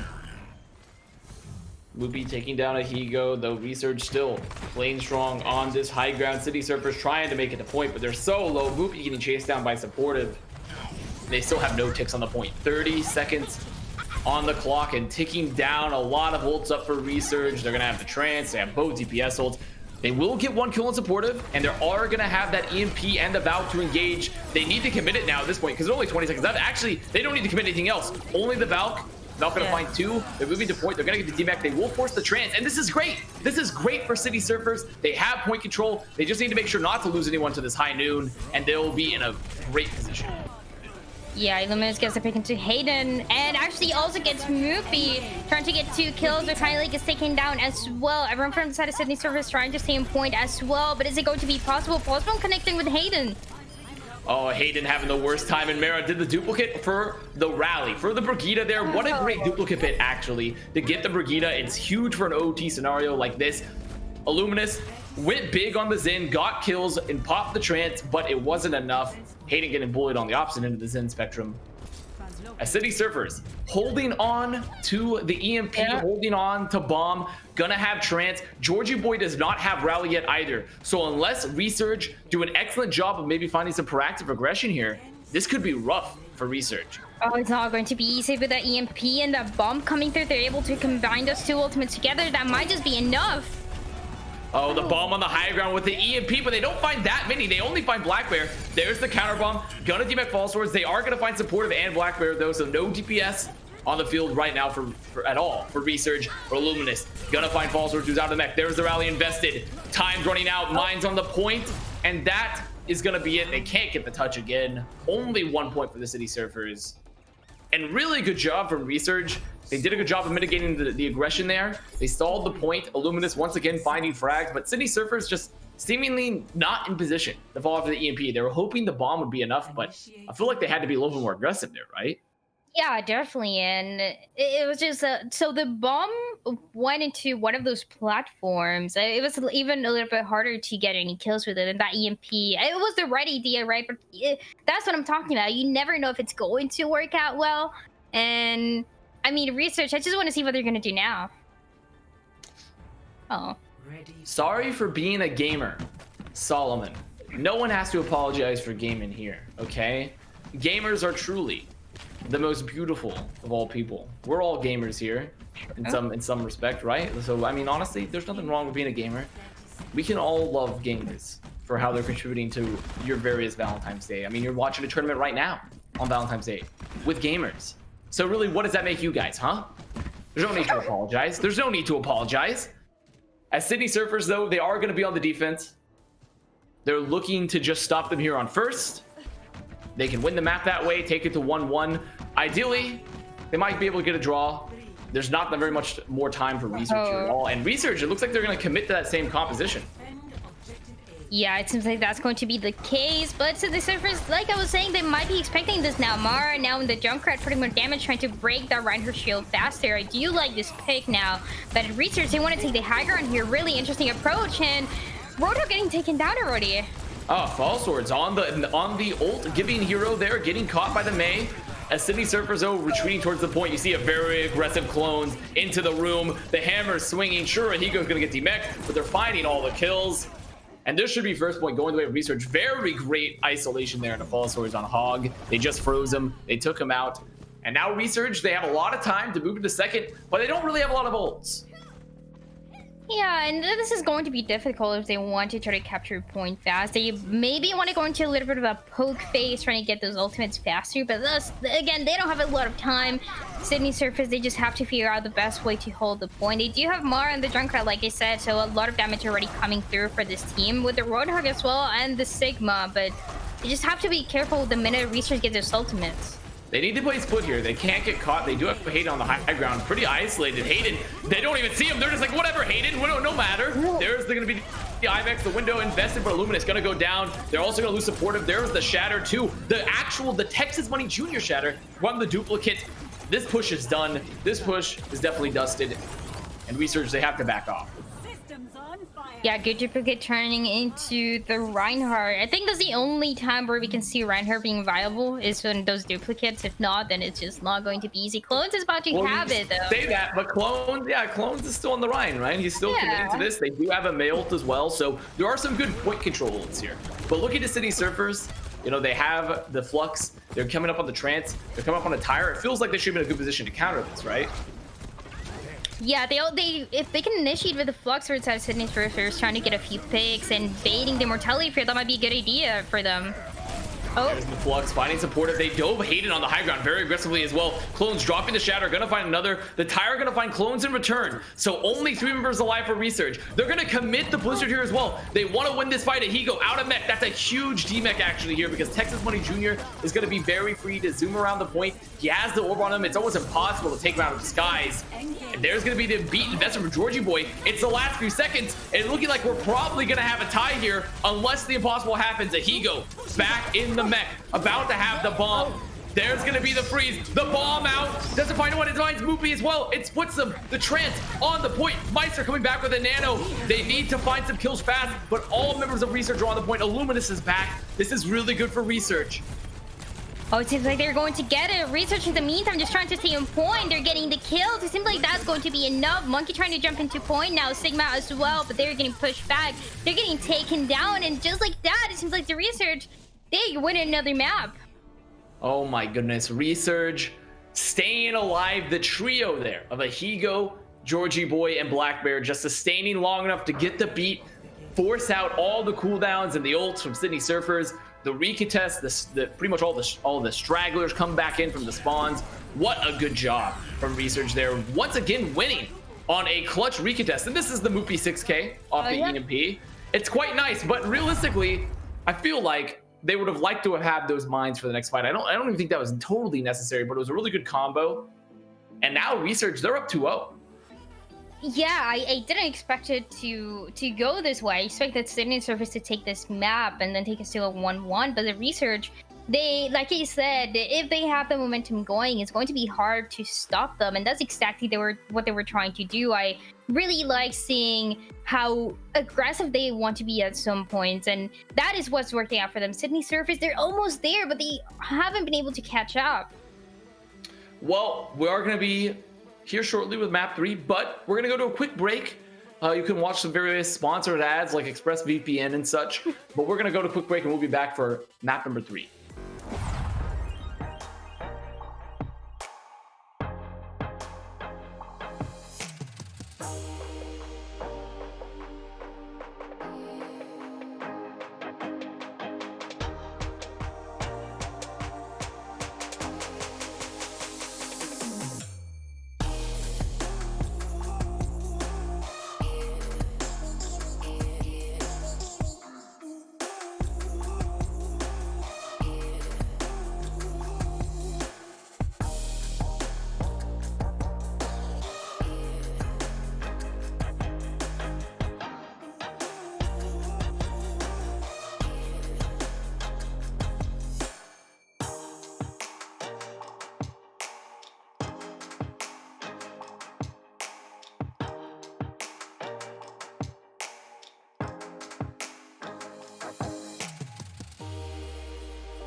Well, that has been the first 2 maps of the finals here for the midseason tournament for Bad Pachimara League. I am joined by Dryad, of course, and also Invictus, our local action hero, once again on the desk to discuss what we've seen so far. And I'll start with you, Invictus. How are you feeling about this match currently? It seems really close, but somehow City Surfers just can't seem to clutch it out.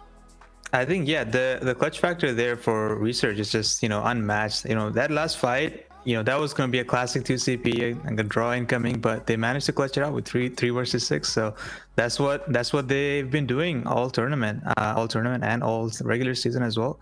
They've just been the most clutch team. They haven't dropped a map unless, if you count the map they dropped to their academy team, which was kind of a joke. they would say otherwise, but that's the only map they've dropped this entire BPL so far. So that's what that's what their clutch factor does. They always clutch it out in the end, no matter how dire the situation looks, and we probably will see more of that in the next map. Yeah, more than likely. I feel like that obviously the teams have been joking around that they're going to pick Horizon Lunar Colony, but we're not picking Horizon Lunar Colony. It is more than likely going to be Dorado, I believe, as Dorado is the map pick. And Dryad, as we enter this next map, which I'm pretty sure it is Dorado, once again, I'm waiting for the teleprompter to tell me what to think. I can't think without the teleprompter. But Horizon is banned. They cannot pick Horizon. Yeah, I don't think they could, but they were really asking for it. Okay, they were asking for Horizon in the chat. So I mean, that's sometimes who knows? They could have a people's rebellion for map pick, right? But we go into Dorado, Dryad. What do you seeing with the comps we've seen so far? Do you feel like City Servers has anything they can pull out that could sort of throw off Resurge, or are they sort of forced into this paradigm we've seen so far? Playing a lot of the Brigida McCree, playing the Ball Diva. Is there something they should try differently here, or should they just try to perfect what they're doing? Yeah, I think they are, like I said, they're very close to catching up to Resurge, but it's just not there. So I think what we can expect from them is seeing a little bit of what we saw before. But they definitely recognize their mistakes. They know that they're almost there, but they maybe missed the ultimate economy for just a few seconds, because we're 2-0, but it's very, very close. So it's just having that first initiation and having the ultimate economy be a little bit more effective for Sydney Surfers. That's exactly what they need. I don't think we're gonna see like a crazy pick like a Bastion or anything that we haven't seen before. I mean, it's definitely possible, but especially when you go into Dorado, more of that Wrecking Ball Diva is usually what we're gonna be expecting. Well, it seems like the teams are ready, but before we head away, Invictus, I'm gonna give you a final chance here. This is an out essentially to like predict for Sydney Surfers now. Do you think they take this next map, or do you think that Resurge are gonna sweep it all the way? I'm gonna say it's gonna be a 3-0 because that's what we predicted earlier. Solomon and I were thinking about it. Resurge, I think, is the stronger team. By a fair margin, I would say. I think it will be a 3-0. I hope it's not a 3-0, but that's what my prediction is.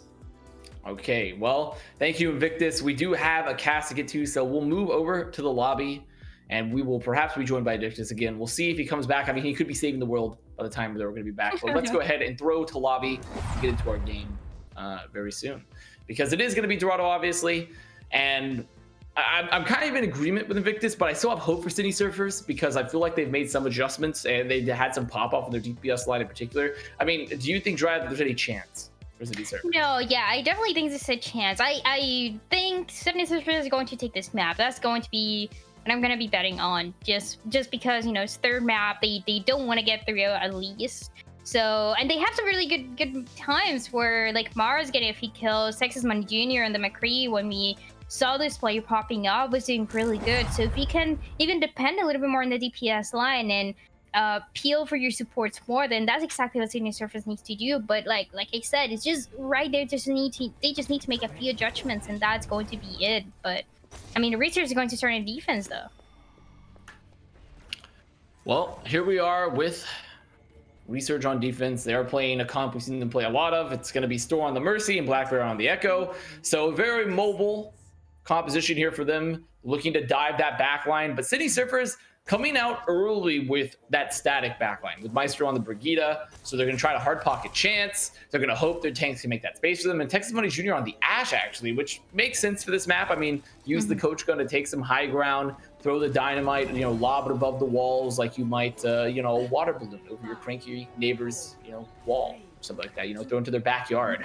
And then he runs out, he screams at you, and he's like, what are you doing, kids? And then you run away in mischief, and he slips on the water. And then is he hurt? But then he can't chase you anymore, right? And that's a good story. So now, Sydney Surfers gonna be on the offense here first. Already though, Chance going down, Donk from that dive is Resurge diving in here very aggressively on the high ground.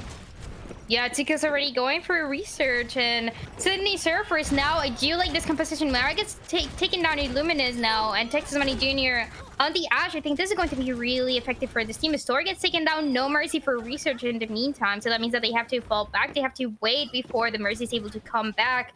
If not, the engagement is not going to be as effective. So Sydney Surfers back on the point, moving it forward. Resurge just waiting for their spawns to make it back. See a little Tracer duel on the flank. Just trying to contest each other. As now, Resurge moving in, looking to take some space. They need to poke out Texas Money Jr. because ideally, he cannot be free shooting. As already Meister going down. Great damage boost from the Discord. Black Bear finding one. Texas Money Jr. getting pressured. False Sword's about to get demeched. And it looks like it's going to be anyone's fight still, but there's still heals alive for Resurge. They're going to get the res as well. So great recontest.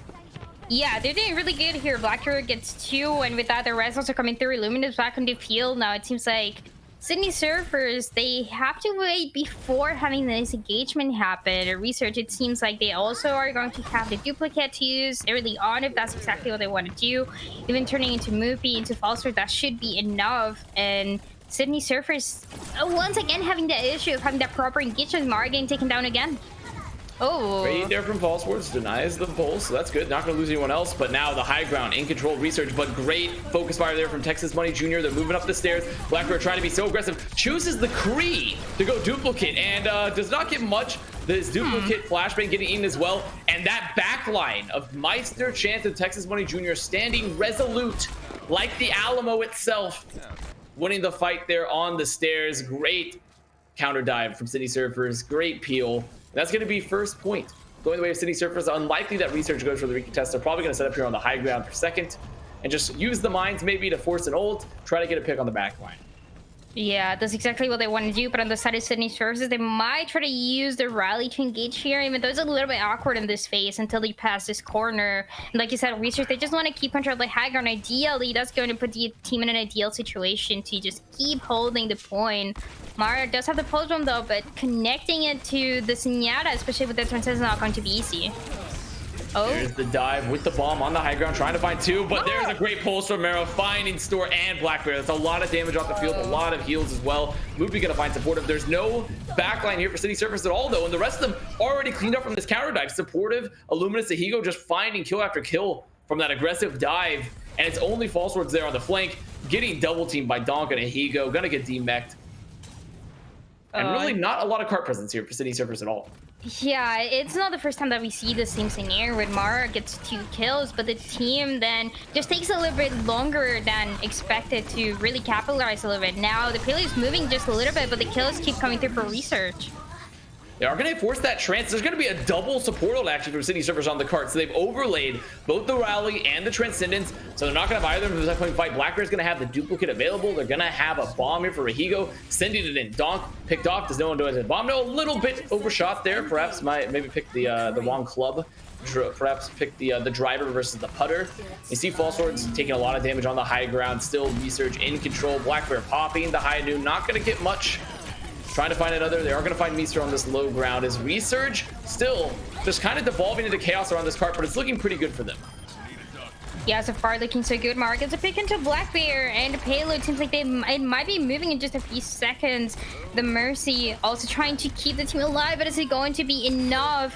One by one, they're getting taken down. Donk gets a pick into Chance, but control coming for the side of Sydney Surface. They will be moving the payload. They just weren't able to find any of those finishing frags. I mean, they committed the Echo ult, but they just weren't able to find enough. They got so split up and lost people early. The Resurge gonna have to play for another recontest. They might not even go for it here at all because they're so close, but it looks like they might want to try to contest. They are. Donk gonna get the touch, gonna pop those shields. Both tanks here for Resurge trying to anchor it is Texas Money Jr. Gonna go down. Meister gonna go down. A lot of heals off the field now for the Sydney Surfers, and Black Bear pretty free. There's no McCree to contest them. They should be able to kill off point, but Mera still doing a lot of damage here, but I don't think it's going to be enough. Moopy coming back in, and Higo going to go down, but Black Bear still alive, going to beam down Moopy, and I think this should be it, unless Chance and Mera are able to find some synergy, and they're not. Yeah, it's not going to be enough. Research, they had the positioning that was going to benefit them. Now, Sydney Surface, they have to go again. Chance does get the pick into dunk, but that's not really going to matter. They still have about over a minute remaining for Sydney Surface to get the second checkpoint, and the ultimate economy is there for them. They can try to initiate maybe Mara if they're able to get another of those post bombs that we've seen before on the Mercy, ideally, because Illuminus does have the Transcendence. Then that's exactly initiation that Sydney Surface is waiting for, along with Texas Money Jr. creating the space with the High Noon. And we're in a potential last fight scenario here as well, because the spawns are so far away from this point. It's already 50 seconds and counting down here for Sydney Surfers. They do have nearly 6 ults. They're going to be able to find Store early, but they lose Chance. They don't have a res. The bomb trying to find one is going to get Black Bear out of that echo. They might be able to chase him down, but there's no Store available. They should try to get that echo, but they can't. They're so split here for Resurge. They still have the mines and the bomb to clear the point of City Surfers move on the high ground. They're waiting for their support to get back. There's going to be the rally invested. They will find Illuminus, though they are going to lose Moopy in return. The mines to point on cart. Can they find one else? There's the bomb too. Wait, what an aggressive res, but it's bashed out by Meister, denying the res. There's the trance to clear the mines to keep everyone alive here as well. So there still is a chance for City Surfers. Oh, they don't have any time remaining, though. The Diva's still gonna lose Meg. It seems like this is a good opening. Mirrors does get taken down, though. A few more kills now coming over Sydney Surface. They do have the High Noon as well. Comes out, trying to get a few more kills. And finally, Sydney Surfers, they do get control of the point. The Mercy is trying to delay it for a little bit longer, but it's not going to be enough. Oh, what a good opening kill there on the store as well, because it kept Black Bear from being nearly as aggressive. They were able to split them with the bomb. So second point, going down to the wire. Going the way of City Surfers, and now they're moving here into the hardest point in the map, honestly, with the least amount of time, with a minute 15 and counting down. Research, though, they don't have any ults, and they have swapped Black Bear onto the Hanzo here. So trying to play for a little bit more of that vertical control, moving up and down, as City Surfers looking to take control of the high ground themselves. Yeah, Sydney Surfers, they just have to get that ultimate economy as soon as possible. They don't have a lot of time remaining, less than a minute remaining. Now Mara does have the pulse bomb again. Does have the shark is about to be ready as well, but Black Bear takes out Mara. And just like that, they do lose that Tracer. Research, they are holding into his defense. And this is really a tale of two high grounds, because right now, City Surfers, they're fighting so hard for this high ground, but they've lost picks already. They're not able to find their way in. They're just getting boxed into the stair room on the Mega. They're not getting card control. They're going to pop the rally here, looking to peel the Dio off Chance. That's exactly what they'll do with the bomb. And that's from Higo. Can Higo get out? Higo can not only not get out, but will take down Loopy. They've invested the Trance here as well. Store going down. Mara going down. Supportive going to find Meister. I mean, there's no win left of these sales. They're stuck. That's it. And that's a lot of ults invested when there's no time left, and this is going to be the round. Yeah, they're gonna try to touch, but this doesn't seem like it's going to be enough. Blackbird getting a few more kills. Texas Money Jr. Chance get taken down by this Hanzo, and now the Wrecking Ball is able to touch point for Sydney Surfers. But like I said, all the respawns are just coming, and there's not in time. I mean, I've called the round. The round is over, okay? Enough's enough, Sydney Surfers. You're on straggle. You don't have ults. Moopy very close, but so low. Black Bear just cleaning up here with supportive, and that is going to be it. They want to make it a little scary for me. Give me a wolf moment, perhaps, you know, just like something where it's like, okay, it's done, guys, surely, right? And then something crazy happens, and it actually goes on. But no, we're good. Sydney Surfers not going to be taking last, but are getting some cap time into last, getting a little cart push. So there is hope. There is hope for them to get this map.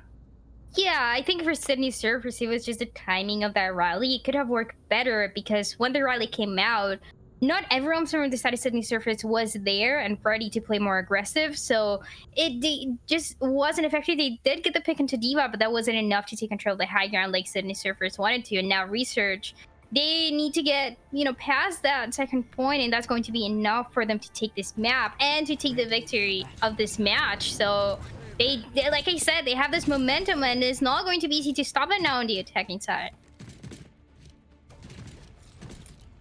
City Surfers continuing to play Texas Money Jr. on the Kree, want to keep Meister on the Brigida as well. So they're playing the tried and true, their bread and butter, their hummus and pita, whatever other options you might want to put in there that are classic combinations. I don't know, like olive oil and balsamic vinegar and French bread. I don't know if you ever have that at a restaurant where they put like the olive oil and the balsamic vinegar and they mix it and you dip the bread in. I don't know. That doesn't even taste good though. I've had. No, it is. It's good. It's good. It is. It's actually pretty good. I promise. You can have it at Italian restaurants. It's nice. It's got a good zing to it. I promise. It's actually pretty good. The City Surfers still here on the defense. Resurge playing their pretty characteristic Echo Mercy comp. As they're just waiting to get in. A little bit of poke damage. City Surfers looking like they're trying to deal with the dive, but they've actually lost Moopy pretty early. Oh, Moopy getting taken down. That's not going to be good for the side of Sydney Surfers. And Resurge, they're just going to keep moving this payload. They're going to pass this really awkward positioning now. And Mara taking down Illuminous. Just seems like the Resurge, the moment that they have those kills, they're going to keep pushing forward. And Sydney Surfers is only forced to back up. City Surfers, though, they're just trying to play the corner, buy some time for those respawns. They do have a lot of poke damage still available. Ball Swords getting pushed pretty aggressively here on the flank. Gonna get demech, gonna go down by both the tanks. Mera trying to get something done to the backline, needs to back up, needs to play pretty safe. They will have a chance to recontest if they don't lose anyone else and they get a little bit of extra cart presence. They're gonna find Donk as well, so that actually improves their chances a lot here. They have their back on alive. Moopy needs to not go down though. Moopy needs to stay alive so they can have that last second recontest because they're about to have rally. There is a chance. There is a chance, but they're just struggling to jump into point now. There you go. Now the Diva and the Wrecking Ball on point, just trying to be a little more destructive. That self-destruct coming through, trying to get a few more kills. Gets 2. Chance and Mara get taken down.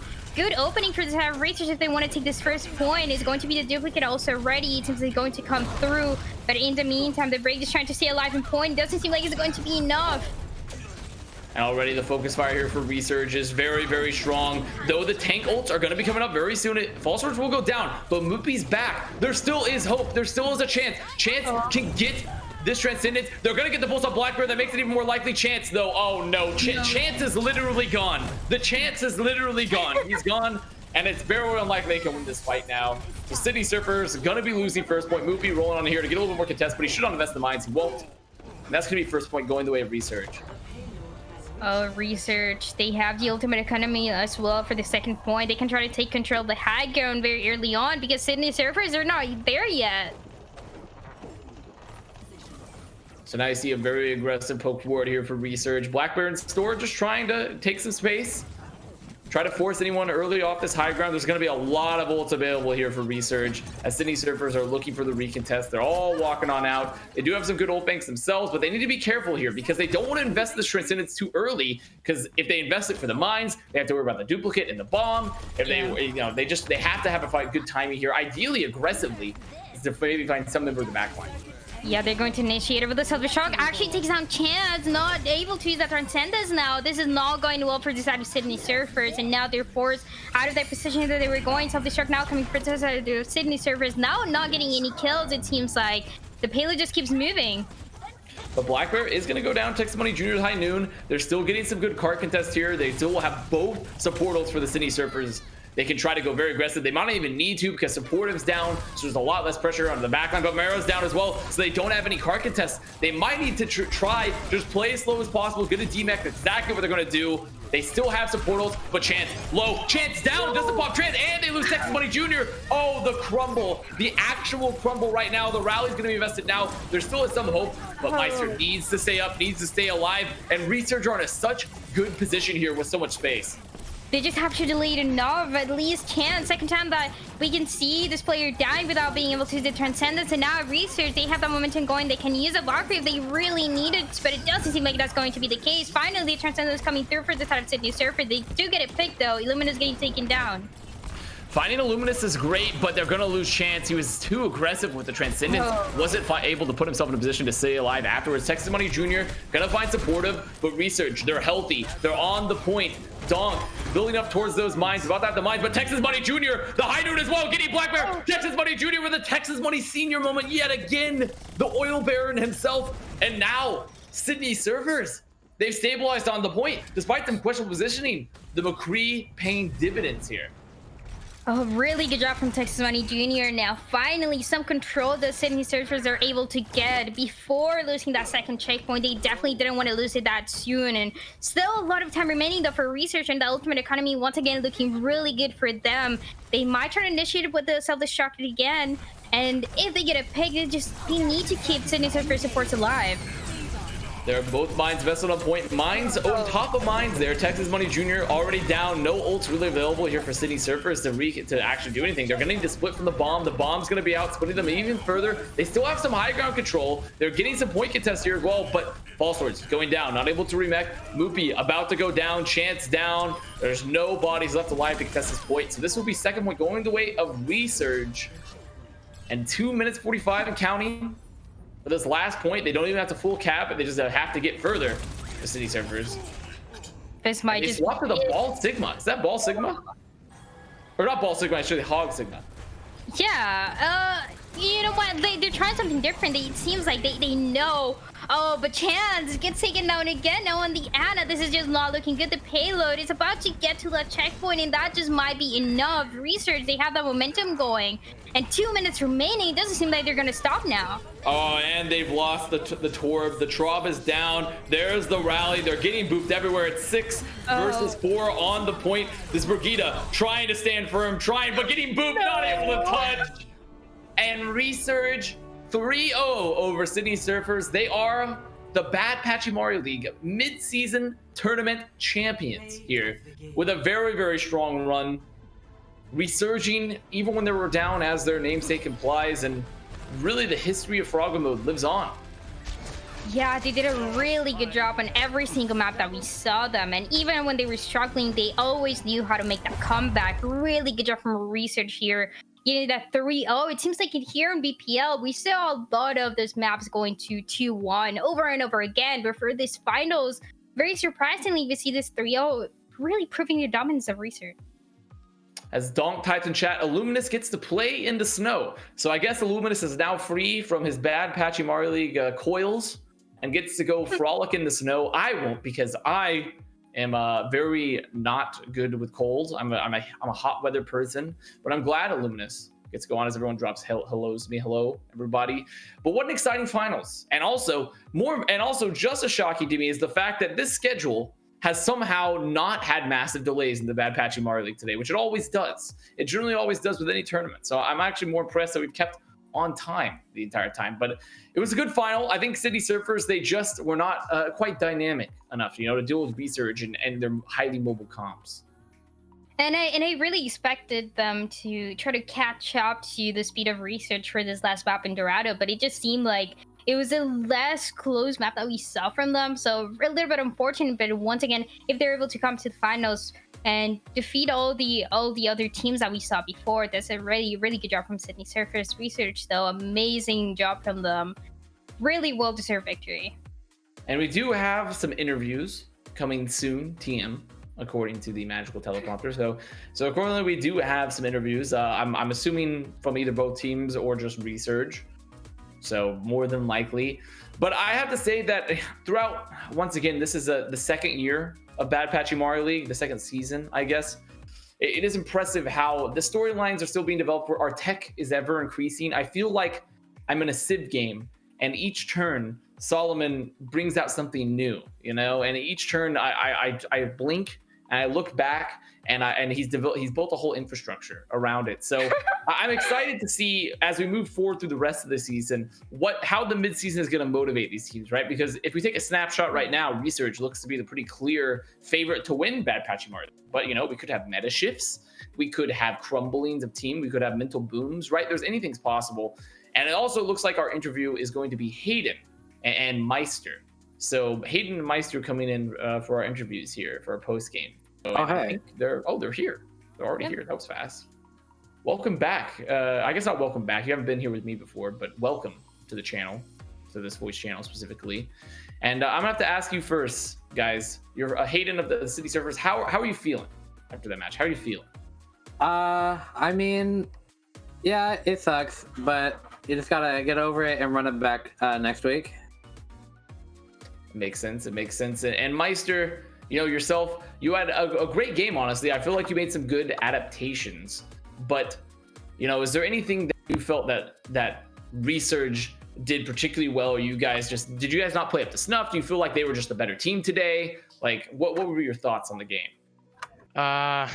It was just a tough game for us today. I think we can take them back next week, but I think we just spent all of our energy on Hog and Ball Dynasty. Our comms were weak, our dives were weak. I appreciate that though. You took out Nemo Copy, so I appreciate that. Yeah. Yeah, I do want to ask you guys. So like you said, you said that you spend your energy on that Hog and Ball match. So how was the preparation for this match? You didn't really have a lot of time. Did you prepare a couple days before, or even yesterday when you knew you were gonna come into the semifinals and the finals? What can you do for those preparations that are just right on time? You don't have a lot of time for it. I mean, we didn't really have a day to prepare or like a night to prepare like we had for Hog and Ball and SIS and all those teams. Like we for SIS and Hog and Ball, we VOD reviewed them. We went over like little things we need to remember. Going into this match, we didn't have that obviously. We VOD reviewed them earlier in the week, but they were just like the better team today. They played out of their minds. That makes sense. I mean, and when are you guys getting your gaming facility? You know, I mean, you know, you VOD review. When are you guys getting your gaming facility? Hopefully paid for from the Bad Patchy Mario League coffers, right? That's distributing out to all the teams. And hopefully there's announcements you can do some actual, you know, some big VOD reviews on the big screen. Yeah, we're gonna get a team house in like a couple of weeks. Prepare for like actual grand finals. Gonna get some of that sponsor money from ExpressVPN. Maybe. Of course. Okay. Of course. That makes perfect sense. And Dryad, do you have anything else you'd like to ask one of the two here? I mean, no, I think that's it. I think you guys, even though it's a 3-0, it was a pretty good match, and it was definitely closer than we expected. So, I mean, at least, you know, good job making it this far. It seems like a lot of people, you know, making those predictions in chat, you never really know what's going to happen, and really job for making it to the finals. Thank you. And also, shout out to Ahi. Like, he played insane. To Aki? Ahi. Oh, Ahi. I heard a K. I heard a K there. I don't know why. To Ahi. Yeah, I agree. I also heard it. I feel like that was an insane diva game for themselves. Do you have a shout out yourself, Meister? Shout outs to Jack for not showing up on our team, but shout outs to Jack for not showing up. Shout out, Jack. Good work out there. We're out here while he's in the mountains skiing. What a Chad. Oh, he's in the mountains. Of course. I mean, that makes sense. You gotta. I mean, how many times do you get to shred the snow, right? How many times do you get to shred the snow? I mean, so Jack, come on, bro. He either decided to shred the snow or shred Resurge, and he chose the snow. So, come on, bro. That's how it goes. SMH. Well, thank you guys for joining us. We'll let you go prepare, you know, work on your funding presentation to build your team house from the Bad Patchy Mario League coffers. So we'll let you guys go. Thank you. Really good game up there, and good luck for the rest of the season. I believe we have next Toxicinator and Ahigo and Drake. So we have multiple people coming in here for the next interview. I see Toxicinator. Yep. T1. Oh, there's everyone. There's Ahi. There's Drake. Hello. Hello.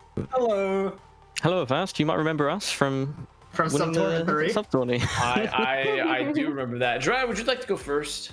I have some questions for these lads. Yeah, so okay, first of all, just congratulations, guys. Tell me about how were the comms going? Were you guys screaming? I love knowing that part of the team. I'll let Drake answer this because he has to listen to it. You know, if the fight gets a little too intense, you just hear him screaming like he's about to be like actually killed, but pretty fun, pretty loud. Yeah, some every once in a while, but mostly out here. Okay, some very clear comms. And this is later, as the team captain, do you feel with your mid-season win that you guys are going to be the dominant team for the rest of the season? You're the ones to beat. I mean, we haven't lost a map in the regular season. Surge Academy, our academy team took more maps than this team did. So, and they're supposedly the only other team that's 3-0. So I think it's going to be light work from the rest of the season. Light work. It's going to be some light work. And, you know, you got a shout out as well, Ahi, from the enemy team from Hayden. and for Meister. Do you feel like there was something you were doing differently today? Did you take your Alpha Male Gaming testosterone supplements, or like what exactly were you doing differently today? This wasn't the game of my Overwatch career. I don't know. I've never played this crazy in my life. It felt like I was everywhere on D.Va. Like I was in their backline. I was playing for our backline. I was on Texas. I was DMing him the whole time. I was flying back to kill other people on cart. Like I don't know. I was just everywhere at once. It was so much fun. But like as good as it was, like I got to give a big shout to Texas. Like he took my most attention. He was so good. He was hitting all of his shots. So I just had to be like cautious and know how to use defense matrix the whole time. But it was a fun game. I have big respect for the enemy team. Yeah, were you guys expecting Sydney Surfers to be the one going against you? Were you expecting another team to come to the finals? Honestly, kind of. Kinda. It was either going to be them or we were thinking clients, but they kind of. I actually thought it was going to be SIS. I thought it was going to be the Sharks that were going to meet us in the finals. Yeah, that's a shame. I knew my boy That's a shame, isn't it? coming in. Okay, and also apparently you guys will be playing each other, so the Sydney Surfers and also obviously you guys Resurge will be playing next weekend in the regular season. Oh yeah, rematch. Do you think this is gonna affect how you guys? Are you gonna change your plays at all? You know, you're gonna hide. Did you hide any strats here, or did you go all out? You know, did you go all out for this match and you're just gonna be the same team going into the next, or do you have something secret planned, a secret sauce? I mean, hey, if you hold M2 over the better player, he doesn't get to play the game. So that's, I think, the strat we're going to be employing again. I think we actually lit up some strats today on Anubis. We've never run that rush comp. I don't think we've scrimmed Anubis actually. Yeah, we dynamic choice. No, that was our first time ever playing Anubis, like as a team. I don't think I've played Mei since the double shield Mei meta. Yeah. Well, that's good to hear. I mean, it's glad to know that you guys can think on the fly, because I'm sure City Surfers, they're going to be hitting the drawing board. You know, they said they're getting a team house. I hope you guys are getting a team house soon, you know, so you can just set up your own practice, because it seems like you might have an infrastructure disadvantage if that's the case. So it's just don't worry. I'll house all my team in my basement. You're gonna house them in the basement. Yeah. Okay. Well, it's gonna. I thank you guys so much, by the way, for putting on a great performance today. You guys played amazingly. Seems like your regular season is going amazingly. So everyone should watch out for Resurge throughout the rest of the Bad Patchy Mario League season. But we're gonna throw it to desk. So thank you guys for being here. We'll let you go on. Thank you for casting us, Avast. Of course. Well, it's not really. You should thank myself and Dryad. I think it's both. Oh, yeah, thank you, Dryad, too. There we go. But Dryad casts all of our games. We have to thank her That's every fair, time. but still, you have to give equal thanks. But get out of here. Go move into each other's basements to go practice and such. But we'll let you guys leave. We're going to throw to desk. We have Invictus waiting for us, and also Solomon. Hi. Apparently, the faceless Solomon. Hello. Welcome back, everybody. Let's hear thoughts. Let's hear some thoughts to wrap up the day. But let's start with Solomon. What a crazy day. Interesting, really. Quick, unexpectedly quick, to be honest. Unexpectedly. For having our top 2 seeds here in the finals, it was actually pretty quick. So, unexpected. Okay, Invictus, what about yourself? I'm gonna say it was completely expected. I said that at the start. It's gonna be a clean sweep trio. I think Resurge are clear favorites to be the #1 seed, and I think they have shown it multiple times and are still yet to drop a map other than the foolery against Surge Academy. But yeah, I think Resurge is a very well-rounded team. They have a great DPS duo, and their tanks and supports are all top tier. So I think that really shows that they can, go toe to toe with any team. And I think they've just been playing the same comp, so it's not even like they're doing anything wacky. So very strong team overall, and I think they will probably be our #1 seed in our finals as well. Okay. And Dryad, you're here all the time, like they just said. But what would be your wrap up thoughts for the day? Anything like to highlight? Any surprises? Yeah, I mean, I did expect the finals to be a little bit closer, at least 3-1 was something that I was expecting. But I'm happy to see Resurge dominance on this finals, and I'm just very excited to see what's going to happen to these teams. Now they have the pressure to keep that performance until the end. And I mean, I also want to say it was pretty fun to cast the finals with you, Vas. Well, I myself also had fun. I always have fun coming in, casting with you, casting with the other community members. We always put on a good product, And I was also told, Solomon, that apparently the teams are getting team houses from the Bad Patchy Mario League coffers. I've heard nothing of the sort. You haven't heard about this, so the commissioner's corrupt, huh? The commissioner's pocketing the money. No comment. You heard it here first. That's a breaking story. Invictus is gone. Invictus heard there was a local fire nearby. He had to go put out. Oh, he's back. Welcome back, Invictus. Cat in a tree. He's he had to go help some family that was in distress, but he's back now. Well, is there any news that we need to wrap up with at all? I can explain what they win from winning midseason. So the top 4 teams. So if I bring out the bracket, you'll see Resurge, NightDrive, Hog'n'Ball, Dynasty, and Sydney Surface all get 1 match point, which basically boosts their regular season standings by 1 win for playoff seeding. So Sydney, because they came second, will get 2, and Resurge will get 2.5. So just break those ties if we need them. That's pretty much it. It doesn't get you straight into playoffs, and we're still kind of working out playoffs because it's a little fiddly.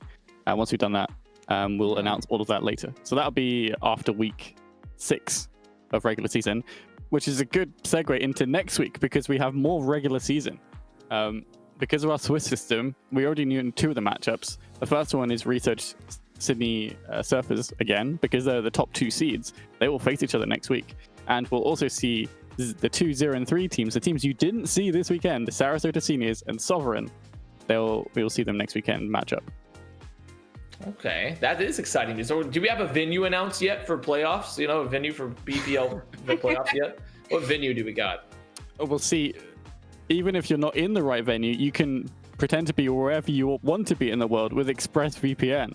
Wow! ExpressVPN.com/BPL for 3 months free and a 30-day money-back guarantee. Okay. And Victus, you know, I think a pressing question for myself here is, where can we get those glasses? If we want to steal your look, where can we get those glasses? I mean, they're just Ray-Bans. Oh, they're just Ray-Bans, huh? Yeah. They're just Ray-Bans. Okay, so Victus, you got a Gucci vest? What, Versace belts? What else you got on there? Like, what else are we dealing with here? He's just shaking his head. He's not even It's just Ray-Bans. They're not just Ray-Bans. You know, they're not that hard to find. I'm sure you know where to find Ray-Bans. Oh, I'm sure I am. Well, I guess are we closed? Are we at closing now? Yeah, closed. I think so. I'll say a few thanks then before we head out. I want to say a big thank you to Ras and Drive for coming on for finals. It wasn't as long as we thought it would be, but that's fine. Also to Rain and Pioneer and to I'm gonna do this without looking. Who was the first one? You're looking into your brain. Oh no. I know. It sounds like, but you're not finding it. I can't remember who played. Okay. NightDrive. I'm thinking about it. Classic Solomon. I don't know. I have to look it up. Oh Christ. Okay, we'll have to look it up. This is what happens when you run a multimedia empire. Oh, we had Beacon. No, not Beacon Drayton. Beacon was away. We had Mona and Drayton. That's the one I remember. Rain and Pioneer, and then Avast and Dread. Yeah. I remember that. I definitely didn't look that up. No. Also, a big thanks to all of our observing crew. We had Avast. We didn't have Avast. He doesn't even know how to. I did. Read up No Overwatch. problem. No problem. We're long past Avast observing. Thank God. Thanks to Invictus. Everyone should follow Avast_O on Twitch. You know, as it here's a very occasional streamer. Oh, on Twitch. I don't think that's right. I think it might be close enough. No, well, maybe. You can follow twitch.tv/SLMN for the same quantity of streams. Also, thanks to Discount and to Aaron, who also did some serving there. Thanks to our lobby admins, to our graphics teams, to our admin teams. I've said admins already. The socials teams. There's a lot of people behind the scenes, so thank you so much. The mid-season actually works really well. We had a few bumps here and there, but, you know, that's how it goes. Yeah, that's all from me. That's it. Are we? I mean, we have anything else? I have a question. I have a question for Avast. Avast, how did you like our production? And I always loved the production. I feel like Solomon is he's like a little nanobot swarm that if you leave him alone for a while, he'll just become more evolved over time. So every time I look away, it's like a little miniature civilization has arisen. So I think the production was quite good. Invictus, do you have any closing thoughts? You know, just a lot of fun. Midseason was very fun. I think a lot of teams, you know, showed that they can, you know, go toe to toe with the best teams. We had a lot of upsets early on, but in the end, we ended up with our #1 seed taking it all. So the system works, I would say. We're gonna go back to regular season next week. We still have 3 more weeks to go. I love it. 3 more weeks to go for the final playoffs. You know, we might be seeing some more guest casters in our playoffs. Okay, maybe. Dryad, what about yourself? Any final thoughts for today? I mean, it was really, really fun to see all the teams just going against each other. A lot of upsets that we saw, like we mentioned before. And I'm just excited to see, like you said, the regular season, what's going to happen now. And, you know, I really like, I've said this multiple times, but I really like this community. It's really awesome. That's why I keep coming here to cast, because I love you guys. Wow. That was a heart. This is a heartfelt moment, but if I could feel a lot better if I wasn't cold because my state is freezing. Also, that was sarcastic. I don't like regular season, guys. I'm going to tell you guys I don't like regular season. I don't like regular season. But that's okay, because Bad Patchy Mario League regular season is good. Exactly. Bad Patchy Mario League regular season. Yeah, it's Swiss system as well, so they're like it's better. Yeah, it is. It's better because it's got holes in it. You know, that's what it means by Swiss system. Happy Valentine's Day to everyone. You know, Yes. I know a lot of you are just here, you know, enjoying games, and that's what we need at the end. The real Valentines were the friends we made along the way. So we're all here. That's good. That's good. That's gonna assure some people. I have to say, Invictus, a wholesome moment. Well, I've had fun. I had a great time. I think we got to see the majesty of Bad Patchy Mario League on display. We got to hear about the rampant financial corruption that apparently where the teams aren't getting team houses. So we'll have to see what's going to happen with that class action lawsuit. But that's it. That's Midseason Tournament. That's the end of it. That's my close. Solomon, do you want to do a more complete close, or should that be a close? That's good. I'm fine with that. That's it. There we go. See you later. Bye-bye. Good night, everyone.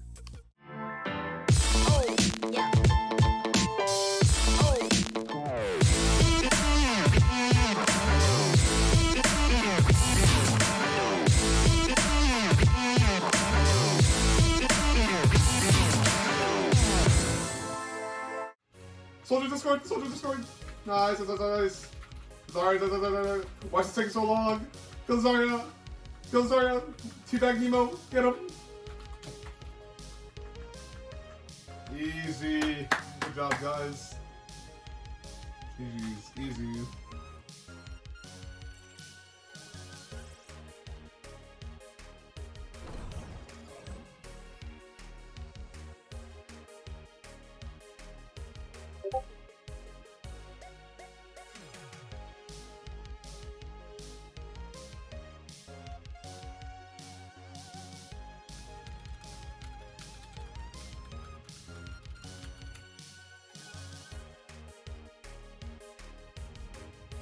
I'm in. Who the fuck are you? Ayo, what's up, fucker? What the fuck are you doing here? I'm the ExpressVPN made fairy, and your data is not encrypted, which means your files can be seen by anyone. No, my free play codes. Fear not. With the power of ExpressVPN, you are able to safely browse the internet and share files. That sounds like it would cost a fortune. No, you stupid bitch. If you use this link, you get a 30-day money-back guarantee and 3 months for free. Wow, what a deal. Thanks, ExpressVPN Fairy. I'm always here to help.